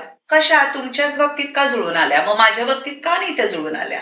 त्याच्या मागे काही कारणं असतात. आपण असं म्हणू शकतो की आपल्याला जेव्हा असं वाटतं की आपण हतबल झालोय आणि आपले विचार आपल्याला या परिस्थितीतून बाहेर काढण्यासाठी मदत नाही करू शकत, तर तेव्हा आपल्याला ती वैश्विक एनर्जी कदाचित काही सिग्नल देत असेल की असं थोडक्यात काही झालं का तुमच्यासोबत? सिग्नल तर देते, त्यापेक्षा ना म्हणजे मी आधी हे सांगते की कशा गोष्टी असतात की जेव्हा हतबल हा जो शब्द आता तुम्ही वापरला, जेव्हा तुम्ही हतबल होता ना तेव्हाच तुम्ही त्या एनर्जीकडे जाता, तेव्हाच तुम्हाला देवासमोर हात जोडावेसे वाटतात, तेव्हाच तुम्हाला असं वाटतं नाही आपण कुठल्या तरी देवळात जाऊन यावं. तोवर तुम्हाला वाटत नाही, तुमचं सगळं छान चालू असताना तुम्हाला त्या एनर्जीची आठवण येत नाही. थोडंसं माझ्या बाबतीत असंच झालं असावं की एक भाग शिकले, सोडून दिलं, म्हणजे ते गॅप गेली. दुसरा भाग शिकले, त्याच्यामध्ये असं होतं की काही सिम्बल शिकवले गेले आणि तुम्ही डिस्टन्सवरती हिलिंग करू शकता. शिकल्या शिकल्या मी ते प्रयत्न केले आणि ते खरंच झाल्यात त्या गोष्टी. अशी काही मंडळी आहेत की ज्यांनी सांगितलं अरे हो शर्वाणी मला बरं वाटलं हा ते करून. तिसरा भाग शिकले आणि माझ्यात ना ते जरा चिकित्सक वृत्ती खूप आहे की हे होतं कसं, हे होतंय सगळं ठीक आहे, पण मी आधी जी होते आता मी वेगळी आहे. माझ्या हातातनं एक एनर्जी वाहतेय जी मला फील होते, जी समोरच्याला फील होते, ती आली कुठून? ती माझ्या गुरूंनी मला ट्यूनमेंट मध्ये दिली. फक्त त्या चिकित्सेपोटी मी रेकी मास्टर झाले. आणि खरंच सांगते हे म्हणजे अमेझिंग आहे की काही गोष्टी करून तुम्ही तुमच्या चक्रात चार्ज केले जातात आणि त्यातनं ती वैश्विक एनर्जी वाहते आणि जे ह्याचा अनुभव घेतात त्यांना तो अनुभव मिळतो. ज्यांचा विश्वास नाही त्यांना नाही मिळत, किंवा ज्यांना शिकायचंच नाहीये त्यांनी ते सोडून द्यावं. मला असं वाटतं की त्यावरती वाद घालू नये, कारण शेवटी हा अनुभव आहे आणि हा घेतला आहे. आणि मला तर असा बऱ्याचदा आला आहे, म्हणजे एखादी गोष्ट व्हायची असेल तर नेहमी तुम्हाला आधी त्या गोष्टी कळत असतात, आपण तिथे लक्ष नाही देत. छोट्या छोटे तुम्हाला मेसेजेस येत असतात, पण ते मेसेजेस कळण्यासाठी तुम्हाला ना त्या एनर्जीशी कनेक्ट व्हावं लागतं. आता अनुभवापैकी एक अनुभव असं सांगते की रात्री साधारण 12च्या दरम्यान हायवेहून बाईकनं चालले होते मी आणि माझे एक मित्र होते की पॅकअप झाल्यावरती आम्ही आपले चाललो होतो आणि अचानक असं झालं की बाईक मधलं पेट्रोल संपलंय. आता हायवेला बाईकवरचं अरे देवा परमेश्वरा, सकाळची शिफ्ट आहे, आता ती बाईक घेऊन जावी लागणार, असं सगळं असताना मी माझे माझे सिम्बल्स ड्रॉ केले आणि माझे माझे प्रेयर्स केले. तुम्ही विश्वास नाही ठेवणार की रस्त्याच्या पलीकडे म्हणजे आता यू टर्न घेऊन आम्ही असे पोहोचतो तर एक बाईकर उभा होता, त्याच्या हातात बाटली होती आणि तो त्याच्या बाईक मध्ये पेट्रोल ओतत होता आणि त्याने असं पाहिलं, हायला पेट्रोल संपलंय का? हो, या या या, एवढं पुरेल मला तिथे जाईपर्यंत. त्याने अर्ध पेट्रोल आम्हाला दिलं आणि दोघांच्याही बाईक तिथपर्यंत पोहोचली.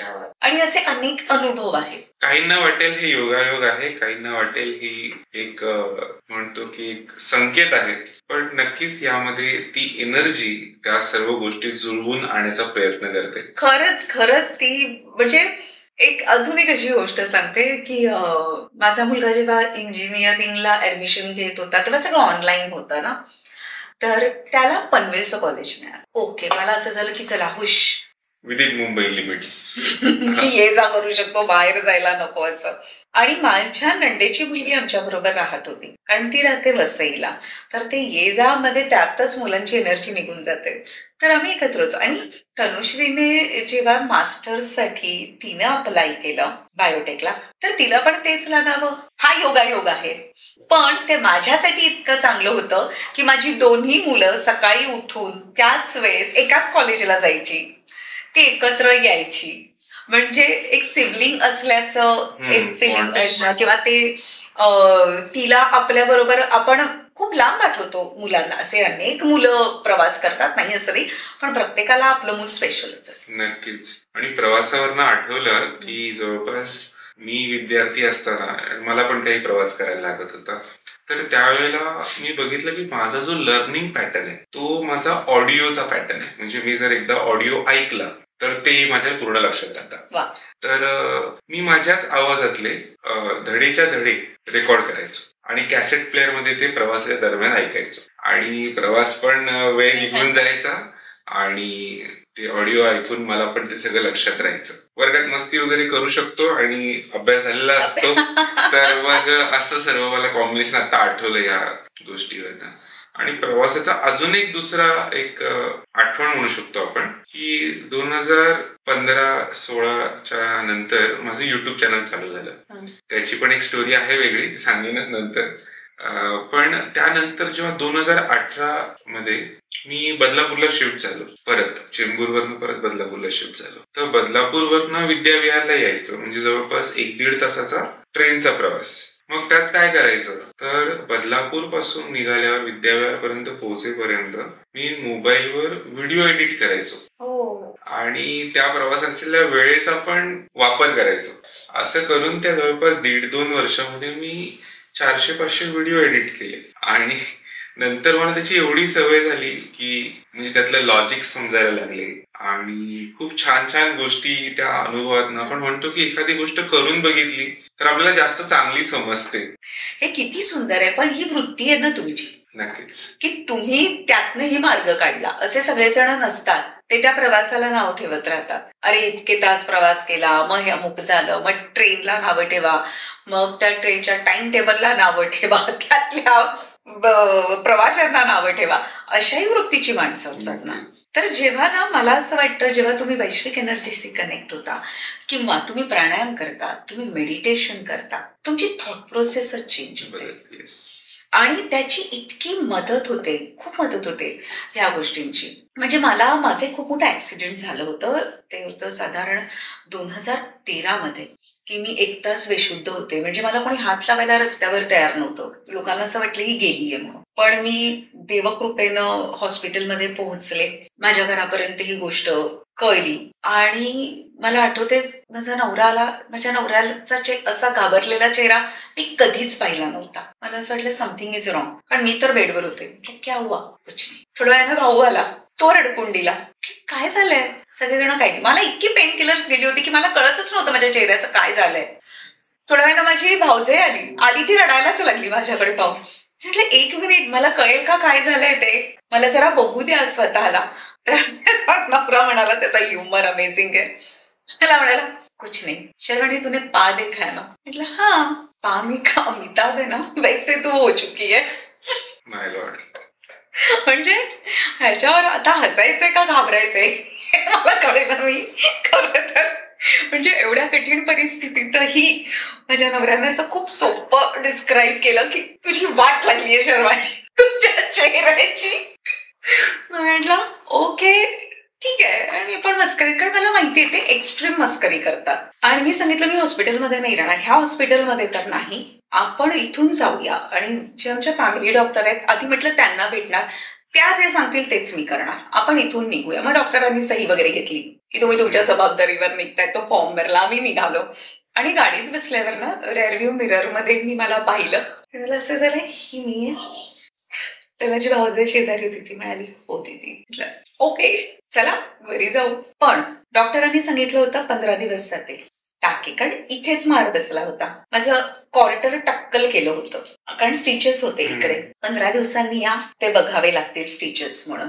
तुम्ही विश्वास नाही ठेवणार, 10व्या दिवशी मी डॉक्टरांकडे गेले, कारण मला सतत शूटिंगवरनं फोन येत होते की मॅम काय करायचंय. आणि I always say I am blessed, so I am thankful to बाकीच्या सगळे माणसं चॅनल की त्यांनी मला रिप्लेस नाही केलं, ते थांबले. ते म्हणाले होऊ दे आपण करू काहीतरी.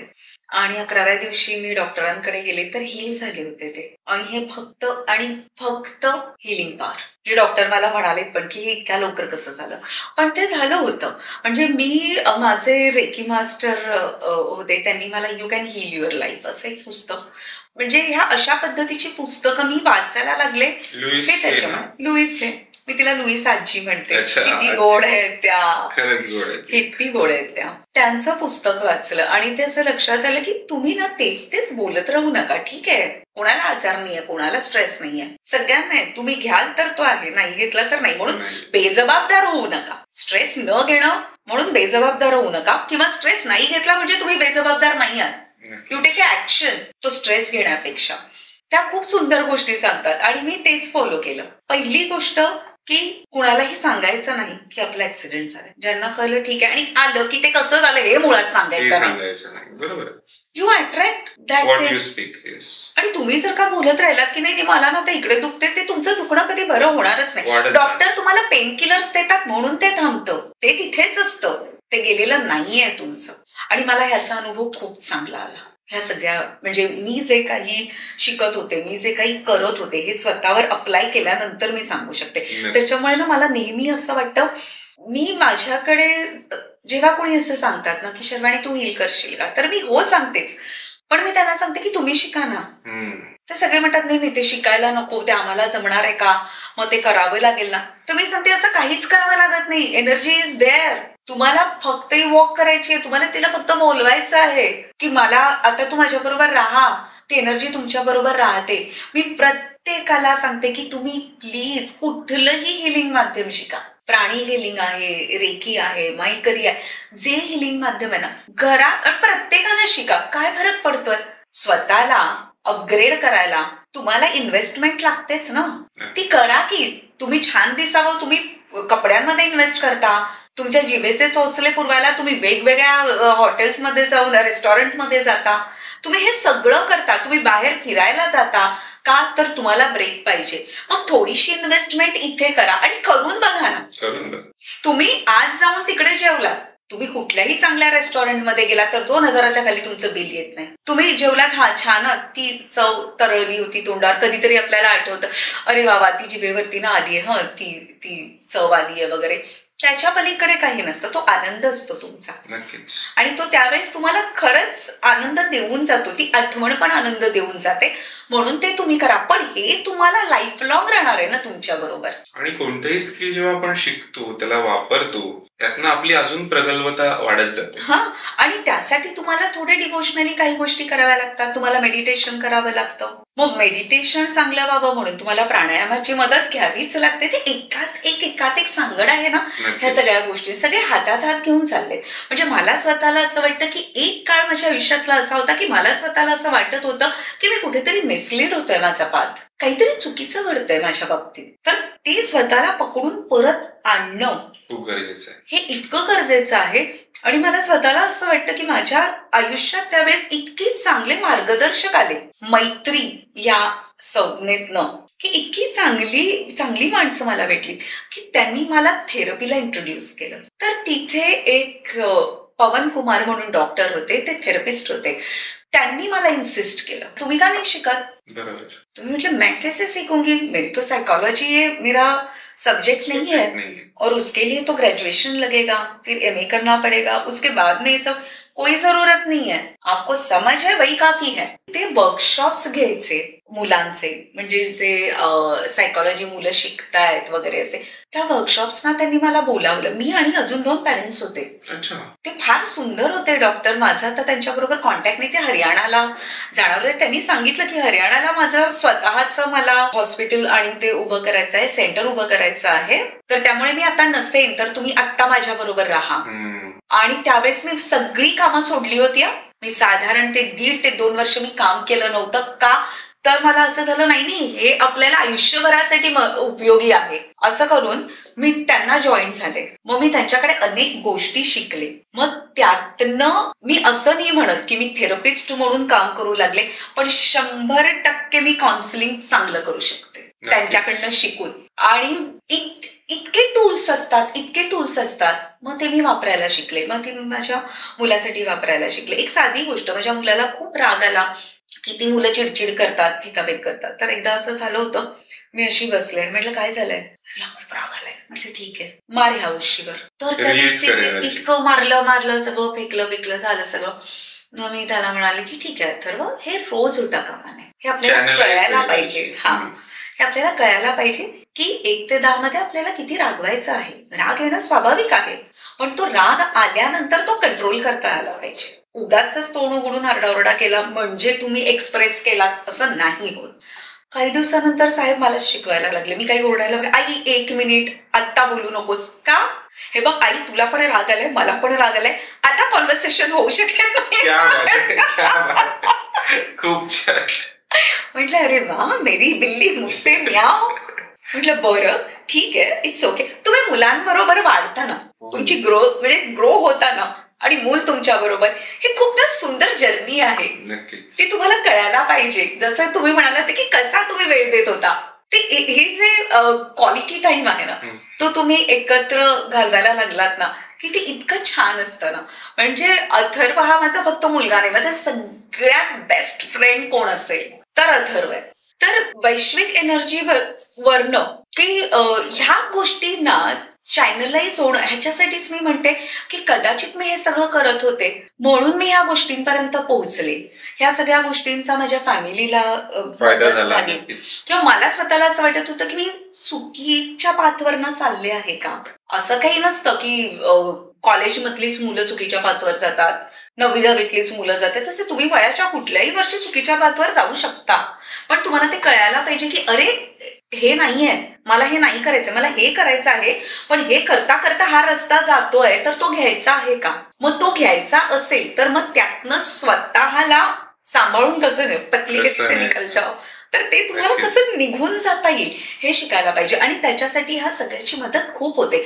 जसं मी मगाशी म्हणाले की इंट्रोवर्ट असणं आणि शांत असणं ह्यात खूप फरक आहे. कारण मी आधी इंट्रोवर्ट खूप होते, मला कोणासमोर एक्सप्रेस होता येत नव्हतं, मी घाबरायचे.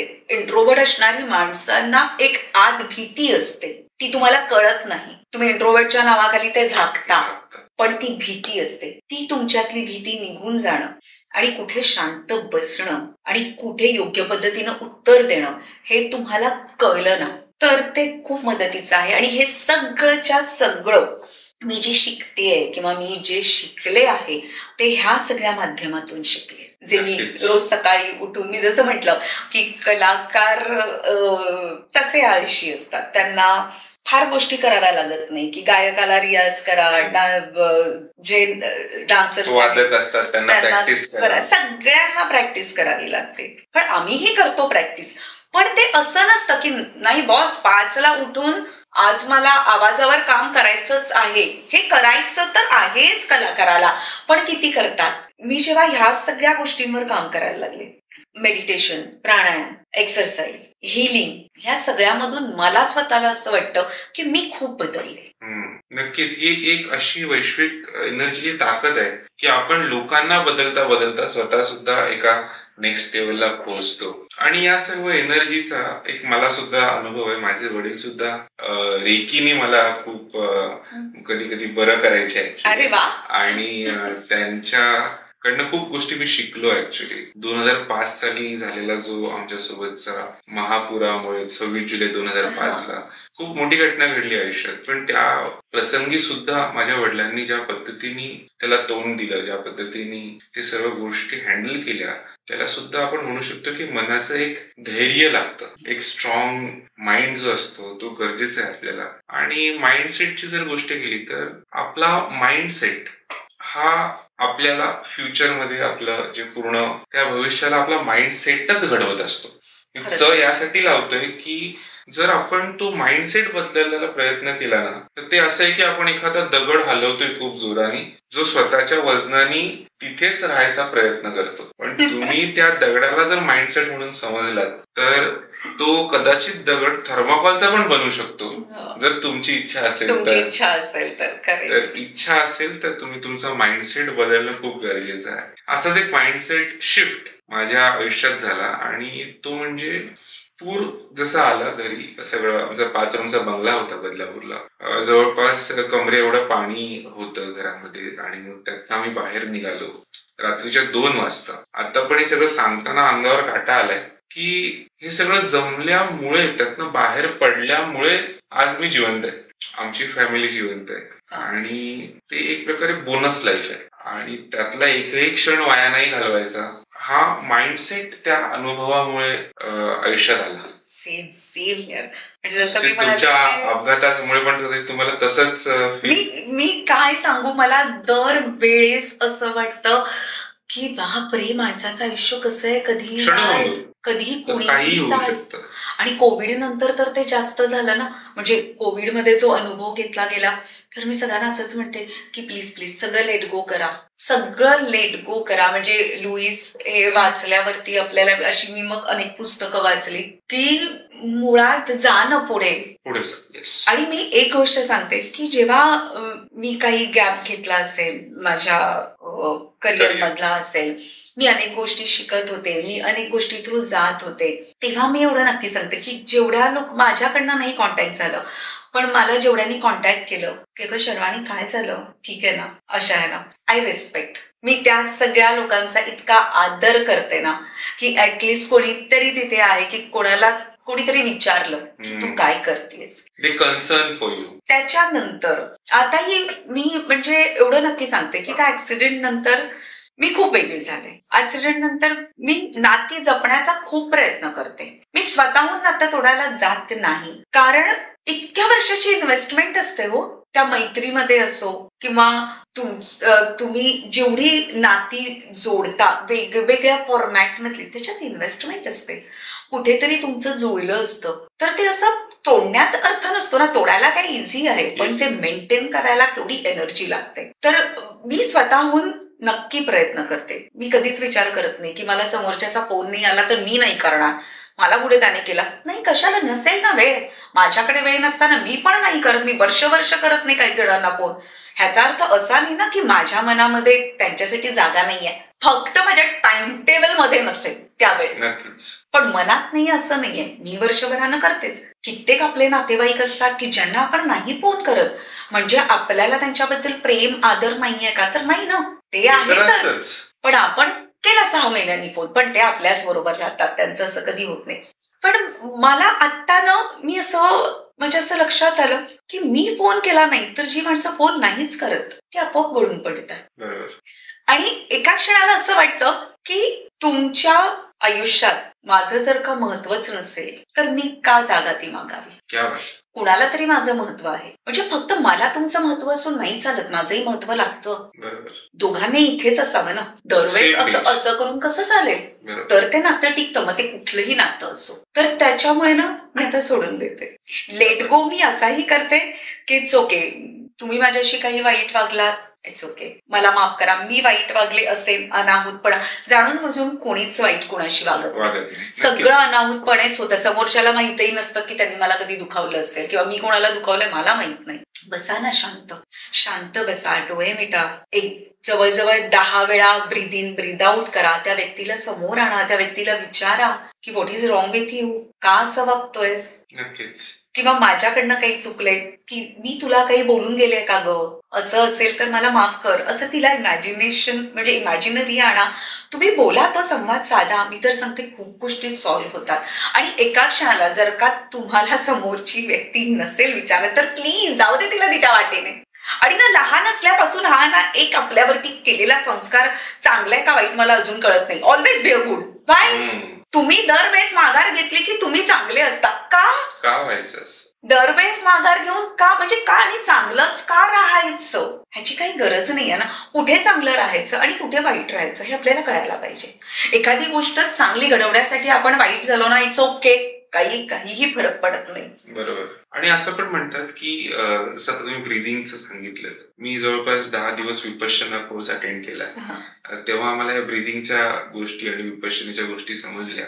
आणि यामुळे आपण आपल्याच असलेल्या म्हणजे आपल्यामध्येच असलेल्या क्षमतेला एका वेगळ्या पद्धतीने जाणून घ्यायचा प्रयत्न करतो. आणि नक्कीच माइंडसेट तर महत्वाचा आहेच, प्लस आपण लेट गो करणं, ग्रॅटिट्यूड फॉलो करणं, म्हणजे एकतर माफी मागणं किंवा माफ करणं हे पण खूप महत्वाचं आहे. की आपण जर समोरच्याला माफ केलं तर आपण आपल्या त्या इमोशनल अटॅचमेंट पासून किंवा त्या इमोशनल आपल्या त्याला एक चांगला शब्द पण आहे, त्याला असं म्हणतात की त्या कार्मिक पाश म्हणू शकतो आपण त्याला, किंवा त्याला काहीतरी आहे शब्द, आता आठवत नाहीये, पण त्यातनं आपण बाहेर पडतो की आपण त्याला डिस्कनेक्ट करतो.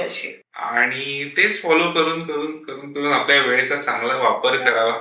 आणि मला बरेच जण विचारतात माफ करायचं म्हणजे काय करायचं, तर मी असं म्हणते की मलाही हाच प्रश्न पडायचा, पण लुईस हे खूप छान सांगते, काहीच करायचं नसतं, फक्त म्हणा माफ केलंय. प्रोसेस सुरू होते तुमची, तुम्हाला काहीही करावं लागेल, पण तुम्हाला ते मनातून वाटायला पाहिजे की मला हे करायचं आहे. सेम गोष्ट आपल्या मॅनिफेस्टेशन बद्दल, व्हिज्युअलायझेशन बद्दल तशीच आहे. जवळपास मी 4 वेळा मॅनिफेस्टेशनचं एक वर्कशॉप अटेंड केलं. पहिल्या वेळी मी माझं वजन 15 किलोने कमी केलं होतं. दुसऱ्या वेळेला मी कॅमेरा घेतला होता. तिसऱ्या वेळेला मी माझं घर घेतलं. चौथ्या वेळेला मी कार घेतली. आणि आता या वर्षीच्या मॅनिफेस्टेशन मध्ये आहे की मला ट्रॅव्हल करायचंय. सो अशा सगळ्या गोष्टी घडून येतात. एनर्जी आपल्याला मदत करत असते. आपल्याला फक्त त्या एनर्जी पर्यंत पोहोचायचं असतं आणि बोलायचं असतं की आय नीड यू. आणि जी मिळालंय त्यामध्ये ग्रॅटिट्यूड भाव ठेवणं खूप महत्वाचं आहे. फार महत्वाचं. तर अशा पद्धतीने तुम्ही खूप चांगल्या चांगल्या गोष्टी आमच्यासोबत शेअर केल्या. ऑडियन्सला नक्की आवडेल ह्या गोष्टी. आणि आता आपण थोडंसं आपल्या या सर्व चर्चेतनं एक वेगळ्या चर्चेत येणार आहोत. ती चर्चा म्हणजे माझं पुस्तक. मी आता एक पुस्तक लिहितोय आणि त्याचं एक डेमो व्हर्जन म्हणा ते आहे जरा अवेलेबल. तर त्याबद्दल थोडक्यात आपण थोडी चर्चा करूया. हो. एकतर आधी मी तुमचं अभिनंदन करते आणि आभार मानते की तुम्ही असं पुस्तक लिहिताय. कारण how to be a highly effective student हे वयाच्या कुठल्याही म्हणजे ह्याच्यावरती पायरीवरती तुम्ही हे पुस्तक वाचू शकता. त्याच्यामुळे मला असं छान वाटलं की आपण काही ना काही शिकत असतो आणि त्या सगळ्यालाच हे उपयोगी पडेल. आणि हे किती सुंदर पॉइंट्स आहे. Develop a growth mindset, manage your study time, हे फार गरजेचं आहे. म्हणजे मला तरी असं वाटतं की it is not only about study time, it is about everything. की मॅनेज युअर टाइम. सुंदर. ह्याच्यात घेतलं अजून engage in active learning, build strong relationships, ensure long term success, very good, strong mental health, हे फार गरजेचं आहे. आणि अकॅडमिक परफॉर्मन्स म्हणजे बिल्ड स्ट्रॉंग रिलेशनशिप हे सगळ्यांसाठीच गरजेचं आहे. मेंटल हेल्थ तर सांभाळावीच लागते. एन्श्युअर लॉंग टर्म सक्सेस, हे म्हणजे सगळ्याच गोष्टी तुम्ही घेतल्यात ह्यात.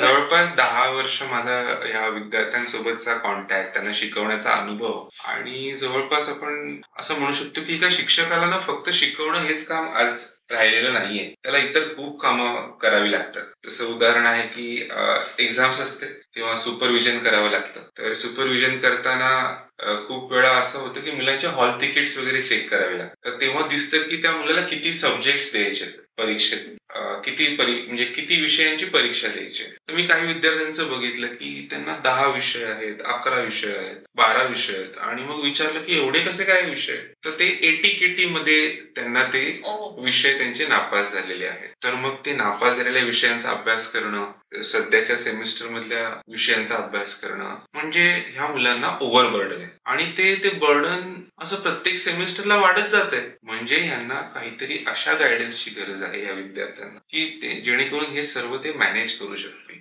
आणि या छोट्या विचारातनं या पुस्तकाची संकल्पना माझ्या मनात आली आणि मग त्याचं कव्हर पेज वगैरे डिझाईन केलं, कंटेंट डिझाईन केलं आणि हे पण त्याचं एक पॅटर्न बनवलं की कशा पद्धतीने त्यामध्ये अकॅडमिक गोल्स त्यांनी सर्वप्रथम बनवले पाहिजेत की जेणेकरून तुम्ही लक्ष तर तुमचं ठरवले की मला इंजिनियर व्हायचंय, पण या सेमिस्टरला तू कोणत्या पद्धतीचं नॉलेज घेणार आहेस याचा पण विचार कर. मग तू स्वतःचा एक अकॅडमिक गोल ठरव की मला या विषयातले या सायंटिस्ट लोकांबद्दल जाणून घ्यायचंय, एवढे मार्क मिळवायचे, हे तर कॉमन गोल झालं. पण त्याच्या व्यतिरिक्त तू स्वतःला त्या विषयामध्ये समृद्ध कसा करशील, तर मग ते गोल्स तुम्ही कसे सेट करावे, हा पहिला चॅप्टर त्याच्यामध्ये घेतलाय. हे किती सुंदर आहे. हे नाही असं शिकवलं जात. हे तुम्हाला म्हणजे असं कसं आलं की डोक्यामध्ये की फक्त अकॅडमिक अभ्यास न करता ह्या सगळ्या गोष्टी शिकून तुम्हाला असं म्हणजे ह्याने मदत तर होतेच, पण तुम्हाला असं वाटतं का की त्यातल्या काही गोष्टी अभ्यासात वापरू शकतात का तुमच्या डे टू डे ह्याच्यात वापरू शकतात, ट्रान्झॅक्शन? असं आपण म्हणू शकतो की जेव्हा आपण आपलं गोल ठरवतो तेव्हा आपण असा विचार करतो की मला एक टँजेबल गोल पाहिजे. म्हणजे काय की समजा आपण पैशा संदर्भात गोल असेल तर आपण ठरवतो की मला एवढे लाख रुपये, करोड रुपये, जे काही हवंय ते एक फिगर झाली. तसंच मार्कांबद्दल पण आहे की मार्क म्हणजे एवढे 80%, 90% हे गोल झालं. पण 90% तो विषय समजला म्हणजे तुम्ही त्या विषयाला किती महत्व दिलं हे त्याचा मतितार्थ आहे. आणि मग त्याच्या संदर्भात की एक फळ पडलं आणि त्यांनी ग्रॅव्हिटीचा शोध लावला आणि त्या सायंटिस्टनी पुढे काय काय केलं हे सिलेबस मध्ये नाहीये, पण तुम्ही त्यात रुची घेऊन त्यात आवड घेऊन बघताय म्हणजे तुम्ही त्या विषयाला स्वतःमध्ये समृद्ध करताय. आणि हे फक्त पास होण्यापुरतं, मार्कशीटवर मार्क येण्यापुरतं मर्यादित नाहीये. हे जेव्हा तुम्ही इंटरव्ह्यू क्रॅक करता कंपन्यांसाठी, जेव्हा तुम्ही काही दिग्गज व्यक्तींसोबत भेटता, बोलता, तेव्हा तुम्हाला हे ज्ञान कामात येणार आहे. कारण जे दिग्गज लोक आहेत आज टेक्नॉलॉजी म्हणा किंवा वेगवेगळ्या विषयांमधले जे पारंगत झालेले लोक आहेत, कारण पुढे आयुष्याच्या करिअरमध्ये तुम्हाला त्या लोकांसोबतच काम करायचंय. आणि जर तुम्ही हायली इफेक्टिव्ह असाल तर तुम्हाला पण ते त्या नजरेने बघते. तुमच्या पुढे पूर्ण करिअरमध्ये तो ऍटिट्यूड तो तुमच्या माइंडमध्ये येईल आणि तुम्ही फक्त त्या विषयाला त्याचप्रमाणे नाही बघाल तर एक समृद्ध कराल त्या विषयाला, असं विद्यार्थ्यांमध्ये मला जागवायचंय. त्यामुळे हा पहिला चॅप्टर त्या पद्धतीने डिझाईन केलाय. सेकंड चॅप्टर मध्ये डेव्हलपिंग अ ग्रोथ माइंडसेट, त्याच्यावर थोडं म्हणजे हे कॉम्बिनेशन आहे बुक, म्हणजे बेसिकली ही थिअरी पण आहे, प्रॅक्टिकल पण आहे. म्हणजे हे बुक प्लस वर्कबुक आहे. म्हणजे आता समजा आपण स्मार्ट गोल्स बद्दल विचार केला की हे गोल स्पेसिफिक असले पाहिजे, ते मेजरेबल असले पाहिजे, ते अचिव्हेबल असले पाहिजे, त्याचप्रमाणे ते रिलेव्हंट पण असले पाहिजे आणि हे सर्व करून ते टाइम बाउंड पण असले पाहिजे. या सर्व स्मार्ट गोल्सचा जेव्हा तो विद्यार्थी स्वतःसाठी लिहायला बसतो तर त्याला वेगळी वही घेण्यापेक्षा याच्यातच आपण कोरी पानं अशा पद्धतीने दिलेत, म्हणजे लिहून की फिलिंग द ब्लँक्स सारखं ते वर्कबुक पण त्याच्यामध्ये आहे. सो अशा पद्धतीने हा चॅप्टर 1 त्यामध्ये डिझाईन केलाय. तुम्ही खूप हुशार आहात. कारण ह्याच्यामध्ये लिहायचं म्हटलं की विचारपूर्वकच लिहिणार ते. काही झालं सगळं फाडून टाकलं, काट मारली असं होतं, इथे ते होऊ नाही शकत. आणि असं सगळं करून हे एक पूर्ण आता पुस्तक काही दिवसात, काही महिन्यात रेडी होईल, प्रिंट वगैरे होऊन. तर समाजामध्ये काहीतरी पॉझिटिव्ह बदल आणावा किंवा आणला पाहिजे, याबद्दल तुमचं काय मत आहे? किंवा काय काय आपण पॉझिटिव्ह करू शकतो याबद्दल काय मत? खरं तर खूप काही गोष्टी करू शकतो आपण. म्हणजे पॉझिटिव्ह आपण काहीच नाही करू शकत, पॉझिटिव्ह प्रत्येकानेच करायला पाहिजे. म्हणजे त्यासाठी मला असं वाटतं की वैश्विक एनर्जीचीच गरज पाहिजे का, तर नाही, पण ती एनर्जी तुम्हाला नक्की मदत करते. कारण एक साधी गोष्ट आहे ना की तुम्ही जेव्हा प्राणायाम करतात तेव्हा आपोआप तुमचे विचार कंट्रोलमध्ये येतात. तुम्ही मेडिटेशन करता, तुमचे विचार कंट्रोलमध्ये असतात, तुम्ही त्या पद्धतीनं रिॲक्ट होऊ लागता, त्याच्यामुळे न्यूसन्स कमी होतो मुळात बरोबर. आणि तुमच्यातली पॉझिटिव्हिटी वाढते. तर हे टूल्स आहेत तुमच्यातली पॉझिटिव्हिटी वाढवण्याचे, आणि पॉझिटिव्हिटी तर वाढायलाच पाहिजे. कारण एक साधी गोष्ट मी सांगते की ह्या सगळ्या गोष्टींचा आपल्या कामात डे टू डे ट्रान्झॅक्शन मध्ये आपल्याला कशा पद्धतीनं मदत होते. म्हणजे आता मी माझ्या पेडचं म्हणायला गेले तर काही जण असे असतात ना की रात्री उशीर झाला असतो झोपायला, पहाटे उठून परत यावं लागतं, किंवा सकाळी आल्या आल्या त्या स्पॉट दादापासून मेकअप दादांपासून सगळ्यांवर चिडचिड चिडचिड, प्रत्येक गोष्टीत चिडचिड. तर मला असं वाटतं की ती पॉझिटिव्हिटी आपण जर का वाढवली आपल्या माध्यमातून का असेना, की ती प्रत्येकात जर का आली तर ना मुळात हे सगळं कट ऑफच होतं, कामावरच लक्ष जातं. नक्कीच. आणि असंही होतं बऱ्याचदा की मला काही जण विचारतात की ताई तुझ्याकडे केवढे पेशन्स आहेत, इतकं सगळं होतंय, तू इतकं शांत कशी राहू शकतेस, तू शांतपणे कसं पाहू शकतेस. मला असं वाटतं की जो काही केऑस होतो ना तो बदलू तर नक्कीच शकतो, पण तो आत्ता झालाय ना, आत्ता आपण काही करू शकतो का? त्या केऑस मध्ये आपण करायचा आपला हे सोल्युशन आहे का? तर आपण त्याच्यावर त्रागा करण्यापेक्षा जी कोणी मंडळी आहे जे सोल्युशन ह्यावर काढू शकतात त्यांच्याबरोबर बसा, किंवा डिरेक्टली त्यांच्याशी बोला, किंवा त्यांना वेळ द्या तो केऑस काढायला. नक्कीच. तर ते कामं होतात. आणि ही पॉझिटिव्हिटी तुमच्यात पाहिजे, आणि ही जर का अशी प्रत्येकात आली तर मला तरी असं वाटतं की कामं नक्कीच हलकी होईल. नक्कीच हलकी म्हणण्यापेक्षा असं म्हणता येईल की प्रत्येक कामाचं एक समाजाला एक ऋण असतं किंवा एक योगदान असतं. जसं आपण म्हणतो की हॉस्पिटल, आज कोणत्या तरी फाउंडरने विचार केला की मी हे हॉस्पिटल सुरू करेन, आणि त्यामुळे आज लाखो पेशंट्सच्या मेडिकल हेल्थसाठी ते हॉस्पिटल कामात येत आहे. पण आपण त्याला समाजाचं ऋण समजतो का, हा एक प्रश्न आहे. की ज्यांनी कोणी ते हॉस्पिटल त्या एरियात बांधलं, तिकडच्या सर्व लोकांची मेडिकल प्रॉब्लेम सॉल्व्ह झाले, नक्कीच ते त्यांना दुवा देत असतील, त्यांना एक ग्रॅटिट्यूड शेअर करत असतील. पण त्याचंच आपल्यावर पण एक बंधन येतं की जसं आपण समाजाकडनं घेतलेलं आहे तसं आपण समाजाला सुद्धा रिटर्न देणं गरजेचं आहे.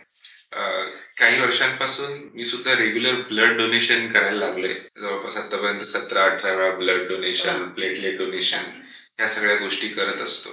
एक आपलं छोटंसं समाजाप्रती योगदान. तर तुमचं याच्यावर काय मत आहे, कसं तुम्हाला? मला अगदी 100% मान्य आहे तुम्ही काय म्हणताय ते. मी सुद्धा ब्लड डोनेशन करते. मला असं वाटतं की प्रत्येक जण आपल्या पद्धतीनं योगदान करतच असतं समाजासाठी, कारण प्रत्येक व्यक्ती इथे त्यासाठीच आहे की आपण ह्या समाजाचं काहीतरी देणं समाजात आहोत तर आपण ते द्यायला पाहिजे. मग प्रत्येक जण आपल्या कुवतीनुसार कामं करत असतात. म्हणजे साधी गोष्ट घेतली तर एखादा कामगार असतो जो साफसफाई कामगार आहे, तो रोज सकाळी उठून जर का त्यानं केर नाही काढला तर काय रस्त्याची अवस्था होईल. तिकडनं जे सुरू होतं प्रत्येकाचं योगदान, ते अगदी डॉक्टर असो, वकील असो, पोलीस आहे, सैनिक आहे, एंटरटेनमेंट फील्ड आहे, हे सगळेजण योगदान देतच असतात. एंटरटेनमेंटच जर का नसेल आयुष्यात तर कसं होईल ना, म्हणजे शक्यच नाही. म्हणजे कित्येक गाण्यांवरती आपण लहानाचे मोठे झालो, त्या वेळेचे इमोशन्स, ते शब्द ऐकून अनेक प्रगल्भता. मी तर अगदी म्हणते त्या गीतांमुळे प्रगल्भता येते तुमच्या विचारांना, मनाला, सगळ्या गोष्टींना.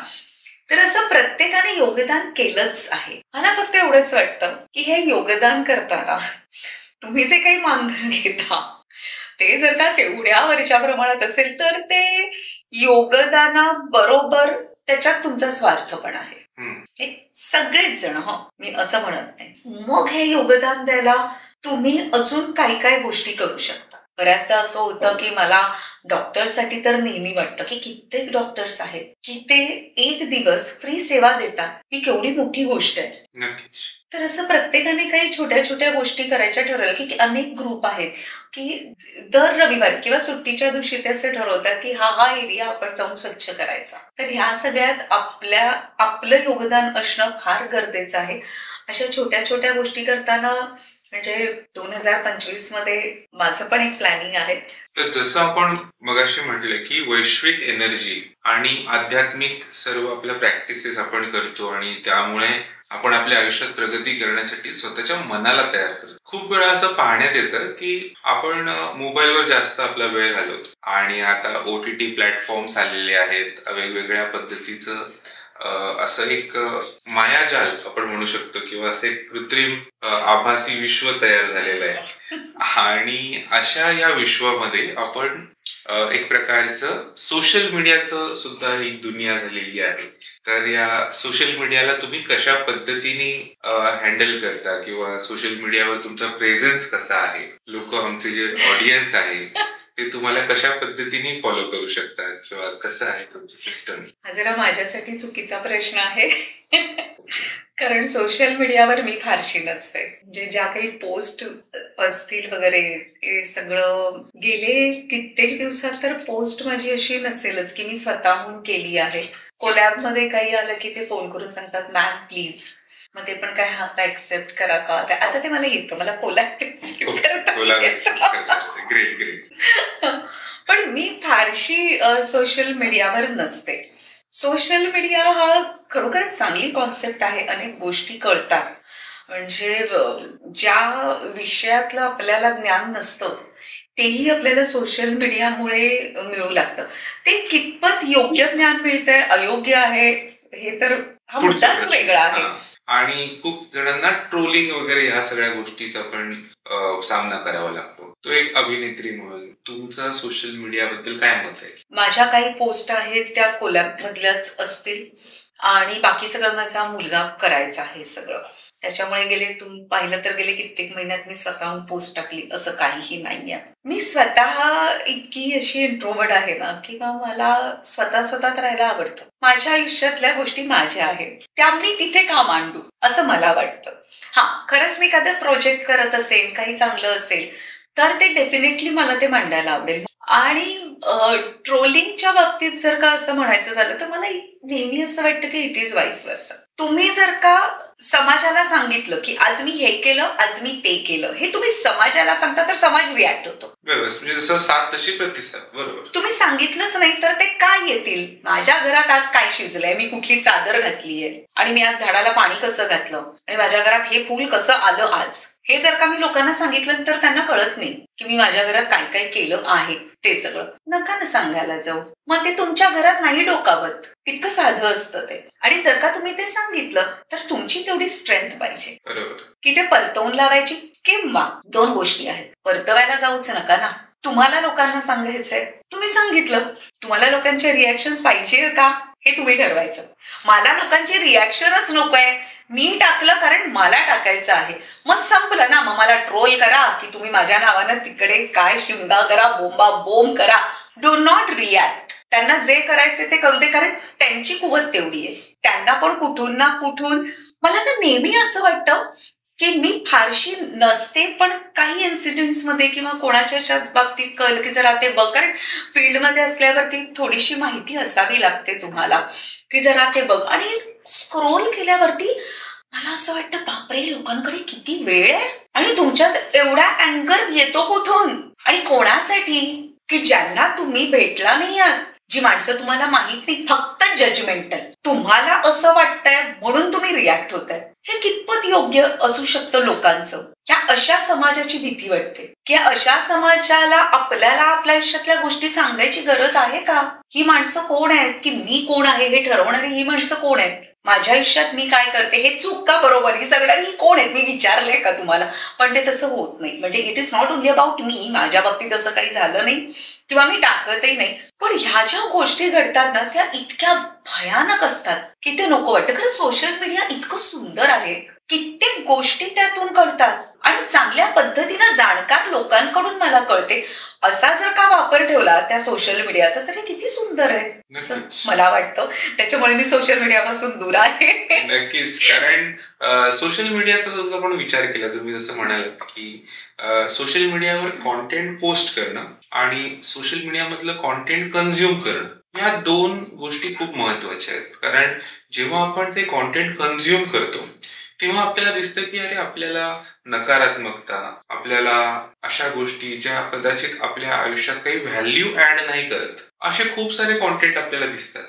एंटरटेनमेंटचे काही कॉन्टेंट दिसतात. कधी कधी ते कॉन्टेंट त्या कॉन्टेंट क्रिएटरचे ओरिजिनल असतात, पण ते कोणीतरी रियूज केलेले असतात किंवा त्याचं कॉपी केलेलं असतं. तर अशा गोष्टी जेव्हा आपण बघतो, नकारात्मकता जेव्हा बघतो, तेव्हा एक गोष्ट सांगावीशी वाटते की जे पॉझिटिव्ह कॉन्टेंट क्रिएटर्स आहेत ते कुठेतरी कमी पडतात. तर असं बघण्यात येतं की जे चांगले कॉन्टेंट क्रिएटर आहेत, जे पॉझिटिव्ह माइंडसेटनी आपल्या फील्डमध्ये काम करतात, असे जे व्यक्ती आहेत ना, ते समोर येत नाहीत चांगला कॉन्टेंट क्रिएट करण्यासाठी. आणि जे येतात ना, त्यांचं पर्सेंटेज आपण बघायला गेलो तर ते खूप कमी आहे. त्यामुळे मी हा प्रश्न तुम्हाला विचारल्याचं कारण हेच आहे की जर तुम्ही जवळपास 30 वर्षाचा तुमचा जो अनुभव आहे तो तुम्ही एका चांगल्या कॉन्टेंटच्या रूपात लोकांसमोर आणलात, तर तुम्ही तुमच्या आयुष्याच्या ज्या अनुभवाची जी शिदोरी आहे पुढच्या जनरेशनला पास करू शकता. परंतु काय होतं की जे चांगले व्यक्तिमत्व असतात त्यांना वेळ मिळत नाही किंवा त्यांना डिजिटल मीडिया किंवा कॉन्टेंट क्रिएशनचे स्किल्स जे डेव्हलप करणं गरजेचं असतं त्यासाठी वेळ मिळत नाही, प्रायोरिटी ठरत नाही आणि ते आपल्या कामामध्ये एवढे मशगूल असतात, म्हणूनच ते पॉझिटिव्हली त्यांचं काम एका वेगळ्या उंचीवर घेऊन जात असतात. तर हे एक असं स्किल आहे जे आपण शिकणं गरजेचं आहे आणि त्याचा वापर करून चांगल्या क्वालिटीचा कॉन्टेंट क्रिएट करून लोकांमध्ये व्हॅल्यू ॲडिशन करणं गरजेचं आहे. तर पर्सेंटेज वाढवणं तुमच्या हातात आहे की तुम्ही चांगला कॉन्टेंट क्रिएट करा आणि चांगल्या कॉन्टेंटचा पर्सेंटेज वाढवा, असं नक्कीच अपील करू शकतो मी तुम्हाला. तुम्ही जे आता पुस्तक लवकरच प्रकाशित करणार आहात, बहुतेक मला वाटतंय मी त्याची पहिली विद्यार्थिनी असेल. सगळं शिका आणि लक्ष द्या यासाठी. पण खरंच आहे, तुम्ही सांगताय ते अगदी योग्य आहे, करायला तर पाहिजे. एक आपण म्हणू शकतो की आत्ताच आपल्या चर्चेतनं विषय निघाला की तुम्ही रेकी मास्टर सुद्धा आहे, grand master, reiki grand master आहे. तर तुम्ही रेकी शिकवू शकता लोकांना. हो, रेकी शिकवावी नाही लागत, ती एक अट्युनमेंट असते, ती दीक्षा असते, ती देणं असतं. ते दिलं की रेकी आणि ती व्यक्ती तिचं तिचं काम करत असतात. फक्त जे काही टूल्स त्यांना दिले जातात तेवढे त्यांनी फक्त फॉलो करायचे. त्याच्यामुळे मी ते अट्युनमेंट देऊ शकतो. तर अशा पद्धतीच्या खूप साऱ्या गोष्टी तुम्ही तुमच्या आयुष्यातनं, तुमच्या अनुभवातनं लोकांपर्यंत शेअर करू शकता. सो यासाठी मी तुम्हाला इन्स्पायर करत राहीन, तुम्हाला मोटिवेट करत राहीन या गोष्टीमध्ये, जेणेकरून तुम्ही सुद्धा एक चांगले कॉन्टेंट स्वतःसाठी, स्वतःच्या एक म्हणतो आपण जनरेशनल यासाठी तुम्ही करू शकता आणि नक्कीच केलं पाहिजे. मला पण असंच वाटायचं की मी एक शिक्षक आहे, तर मला शिकवण्यात आनंद मिळतो. असं म्हणतात शिकवणं हा माझा इकिगाय आहे. मला ती गोष्ट करायला आवडते, समाजाला त्याची गरज आहे, त्यातनं मला पैसे मिळतात आणि मी त्यामध्ये एक्सपर्ट आहे. तर मग शिकवण्याच्या या माझ्या सवयीचा म्हणा, प्रोफेशनचा म्हणा, एक अडसर ठरला तो म्हणजे मला एक जवळपास महिना हॉस्पिटलमध्ये ऍडमिट राहावं लागलं. मला जॉन्डिस झाला होता 2014 मध्ये. तर मी माझ्या विद्यार्थ्यांना शिकवू नाही शकलो. तर मी काय केलं की मी ऑडिओ नोट्स रेकॉर्ड केल्या आणि मग त्या विद्यार्थ्यांना दिल्या. मुलं ते ऐकले, पास झाले, त्यांनी त्यांचा प्रमाणे अभ्यास केला. आणि त्यावेळेला असं नव्हतं की कोविड सारखं आपलं की सगळेजण ऑनलाईन एज्युकेशनला फॉलो करतायत. त्या time it was a very first initial days 2014 म्हणजे. सो तेव्हा हे सगळं क्रिएट झाल्यानंतर मला वाटलं की आपण टेक्नॉलॉजीला टीचिंग मध्ये वापरलं पाहिजे आणि असं करून मी मध्ये ऑडिओ नोट्सला व्हिडिओ मध्ये कन्वर्ट केलं आणि माझं पहिलं युट्यूब चॅनल सुरू केलं. असं करता करता करता करता खूप सारे व्हिडिओज एडिट करण्याची सवय लागली आणि असं करून मी ट्रायल अँड एरर करून जवळपास गेल्या 10-12 वर्षांमध्ये 3000पेक्षा जास्त व्हिडिओज बनवले. आणि त्यात ट्रॅव्हल रिलेटेड कॉन्टेंट आहे, त्यात एक्सप्लेनर व्हिडिओ आहेत, त्यात काही ऑनलाईन कोर्सेस आहेत, त्यात माझे कॉलेजमधले जे विद्यार्थ्यांना शिकवतो त्याचे लेक्चर व्हिडिओ आहेत, जेणेकरून काही विद्यार्थी वर्गात लक्ष देतात पण त्यांना असं वाटतं की ही कन्सेप्ट मला समजली नाही. मग ते मला असं रिवाइंड नाही करू शकत ना चालत्या लेक्चरमध्ये किंवा लाईव्ह लेक्चरमध्ये. तर मग त्यांना ते व्हिडिओ उपलब्ध करून दिल्याने ते त्यांच्या पद्धतीने ती गोष्ट बघू शकतात की नेमकं काय सरांचं म्हणणं आहे किंवा काय टॉपिक आपण शिकला पाहिजे. तर अशा पद्धतीने ही जर्नी मी सुरू केली. तर 2020 मध्ये लॉकडाऊन वगैरे आपलं झालं सगळं, मला फोन यायला लागले की रोहन सर तुम्ही हे सगळं केलंय आधीपासूनच सुरू, तर आम्हाला पण सांगा जवळपास 1-1 तास मला फोनवर बोलायला लागायचं, सगळ्यांना सांगायला लागायचं. म्हटलं चला आपण याला नाही का बुक मध्ये कन्वर्ट करू. तर मी त्या सगळ्या गोष्टींना कन्वर्ट केलं माझ्या व्हिडिओ क्रिएशन वर्कबुक मध्ये. तर ते Amazonला अवेलेबल आहे आणि त्यात तुम्ही व्हिडिओ कॉन्टेंट तुमचा कसा बनवायचा. तुम्ही तर अभिनय क्षेत्रात आहात, तुम्ही फिल्म क्षेत्रात आहात, तुम्हाला ते सगळं माहिती आहे, लाईट्स, कॅमेरा, ऑडिओ सगळं. पण ते आपण स्वतः स्टँड अलोन म्हणजे एकट्याने कसं करावं. तिथे आपल्याकडे टीम नाहीये, आपण एकट्याने सगळं कसं करावं ह्याचं त्या वर्कबुक मध्ये डिटेल मध्ये असं प्रशिक्षणच तुम्ही म्हणू शकता ते मी बनवलं. आणि माझं काम एक प्रकारे हलकं केलं फोनवर बोलण्याचं. त्यांना सांगायचो मी तुम्ही तिथून ते लिंकनी यूज करा आणि ऑनलाईन कोर्स पण बघा. मग असं करून हा एक नवीन टेक्नॉलॉजीला टीचिंग मध्ये यूज करण्याचा माझा अनुभव होता. तर तसंच तुम्ही सुद्धा काहीतरी सुरू करा मॅडम, तुम्हाला नक्की मी हेल्प करेन या सगळ्या गोष्टीत. आणि आता तुम्ही जवळपास आपण 1-1.5 तास बोलतोय आणि तुम्ही खूप सारे इन्साइट्स आम्हाला दिले, आमच्या दर्शकांना दिले, त्याबद्दल खूप खूप धन्यवाद. आमच्या दर्शकांना जर तुमच्याशी संपर्क करायचा असेल तर ते तुम्हाला कसे संपर्क करू शकतात? बघा आता मी चालेल सोशल मीडियाकडे. इंस्टाग्राम आहे, नंतर फेसबुक आहे, फेसबुकचं मेसेंजर, तिकडे मला नक्कीच मेसेज करू शकता. आणि त्यासाठी शर्वाणी पिल्ले म्हणजे SHARVANYPILLAE ही आयडी आहे. तर ह्याच्यावरती मला नक्कीच तुम्ही मेसेजेस पाठवू शकता. पण तुम्हाला असं वाटेल की आता मेसेज पाठवला आहे, थोड्या वेळानंतर मी पाहीन, तर ते माझं तसं होत नाही कारण मी नसतेच तिकडे. त्यामुळे पण मी जेव्हा कधी तो मेसेज वाचेन तेव्हा मी उत्तर नक्की देईन. नक्कीच मॅडम, खूप खूप धन्यवाद. तुम्ही आमच्या टॉक शोला आले, आपण एवढी सगळी छान चर्चा केली, तुमच्याबद्दल या सर्व गोष्टी आमच्या दर्शकांना समजल्या, त्याबद्दल खूप खूप धन्यवाद मॅम. तुम्हाला हा शो कसा वाटला? तुमचा ओव्हरऑल एक्सपिरियन्स कसा होता? खूपच चांगला आहे. एकतर खूप मोकळेपणे मी बोलू शकले इथे. हे तुमची आणि माझी अशी पहिलीच भेट आहे, पण तुम्ही इतका छान कम्फर्ट लेवल दिली आहे इथे. आणि त्यापेक्षा मला असं वाटतं की तुम्ही खूप पॉझिटिव्ह आहात. थँक्यू. पॉझिटिव्ह, आता लोकांना वाटेल की काय पॉझिटिव्ह म्हणजे काय असतं. तर पॉझिटिव्ह म्हणजे एखाद्या बरोबर बोलतानातली जी सकारात्मकता असते, किंवा एखाद्या व्यक्तीमध्ये तुम्हाला दिसत असतं की या गोष्टी आहेत आणि ती जाणून घ्यायची पण एक सकारात्मकता असते. असं नसतं की तुम्ही छान वागलात म्हणून तुम्ही सकारात्मक आहात, तर असं अजिबात नाही. तर ते रिसिव्हिंग पण तुम्हाला तितक्याच पॉझिटिव्हिटीनं करावं लागतं. तर थँक्यू सो मच, तुम्ही असे आहात, त्याच्यामुळे हा इंटरव्ह्यू करताना खूप छान वाटतंय. नक्कीच नक्कीच. आणि थँक्यू. हा आपण एपिसोड इथेच थांबवत आहोत. जर तुम्हाला अजून एपिसोड्स बघायचे असतील तर आमच्या वेबसाईटला नक्की भेट द्या, www.thesuccesstalkshow.co.in. जर तुम्ही ट्रेनर असाल तर आमच्या ट्रेनर्स टॉक शोच्या वेबसाईटला सुद्धा तुम्ही भेट देऊ शकता. तुम्हाला ट्रेनिंग संदर्भात काही माहिती जाणून घ्यायची असेल की कशा पद्धतीने आपण एक ट्रेनरचं व्यक्तिमत्व समजून घ्यायचं असेल तर त्यासाठी तुम्ही ट्रेनर्स टॉक शोला सुद्धा व्हिजिट करू शकता. आणि रिसेंटली आपण मॅडम एक नवीन टॉक शो सुरू केलाय, त्याचं नाव आहे द स्टार्टअप टॉक शो. जर तुम्ही एक व्यावसायिक असाल आणि तुम्ही एक नव्याने व्यवसाय सुरू केला असेल ज्याला आपण स्टार्टअप म्हणतो, आणि एखादा प्रॉब्लेम तुम्ही समाजातला सॉल्व्ह करत असाल तर त्या संदर्भात तुमची कथा आमच्या पॉडकास्टच्या माध्यमातून, टॉक शोच्या माध्यमातून लोकांपर्यंत पोहोचवायची असेल तर तुम्ही द स्टार्टअप टॉक शोवर नक्की व्हिजिट करा. त्याची वेबसाईट आहे thestartuptalkshow.in. तर अशा पद्धतीने तुम्ही आमच्याशी संपर्क साधू शकता. हा एपिसोड पूर्ण बघितल्याबद्दल आपल्या सर्वांचे मनपूर्वक आभार. आणि शर्वाणी मॅडम, तुम्ही आमच्या पॉडकास्टला आलात त्याबद्दल खूप खूप धन्यवाद. Thank you so much. Thank you so much. मी तुमचेही आभार मानते आणि आपल्या प्रेक्षकांचेही आभार मानते. थँक्यू.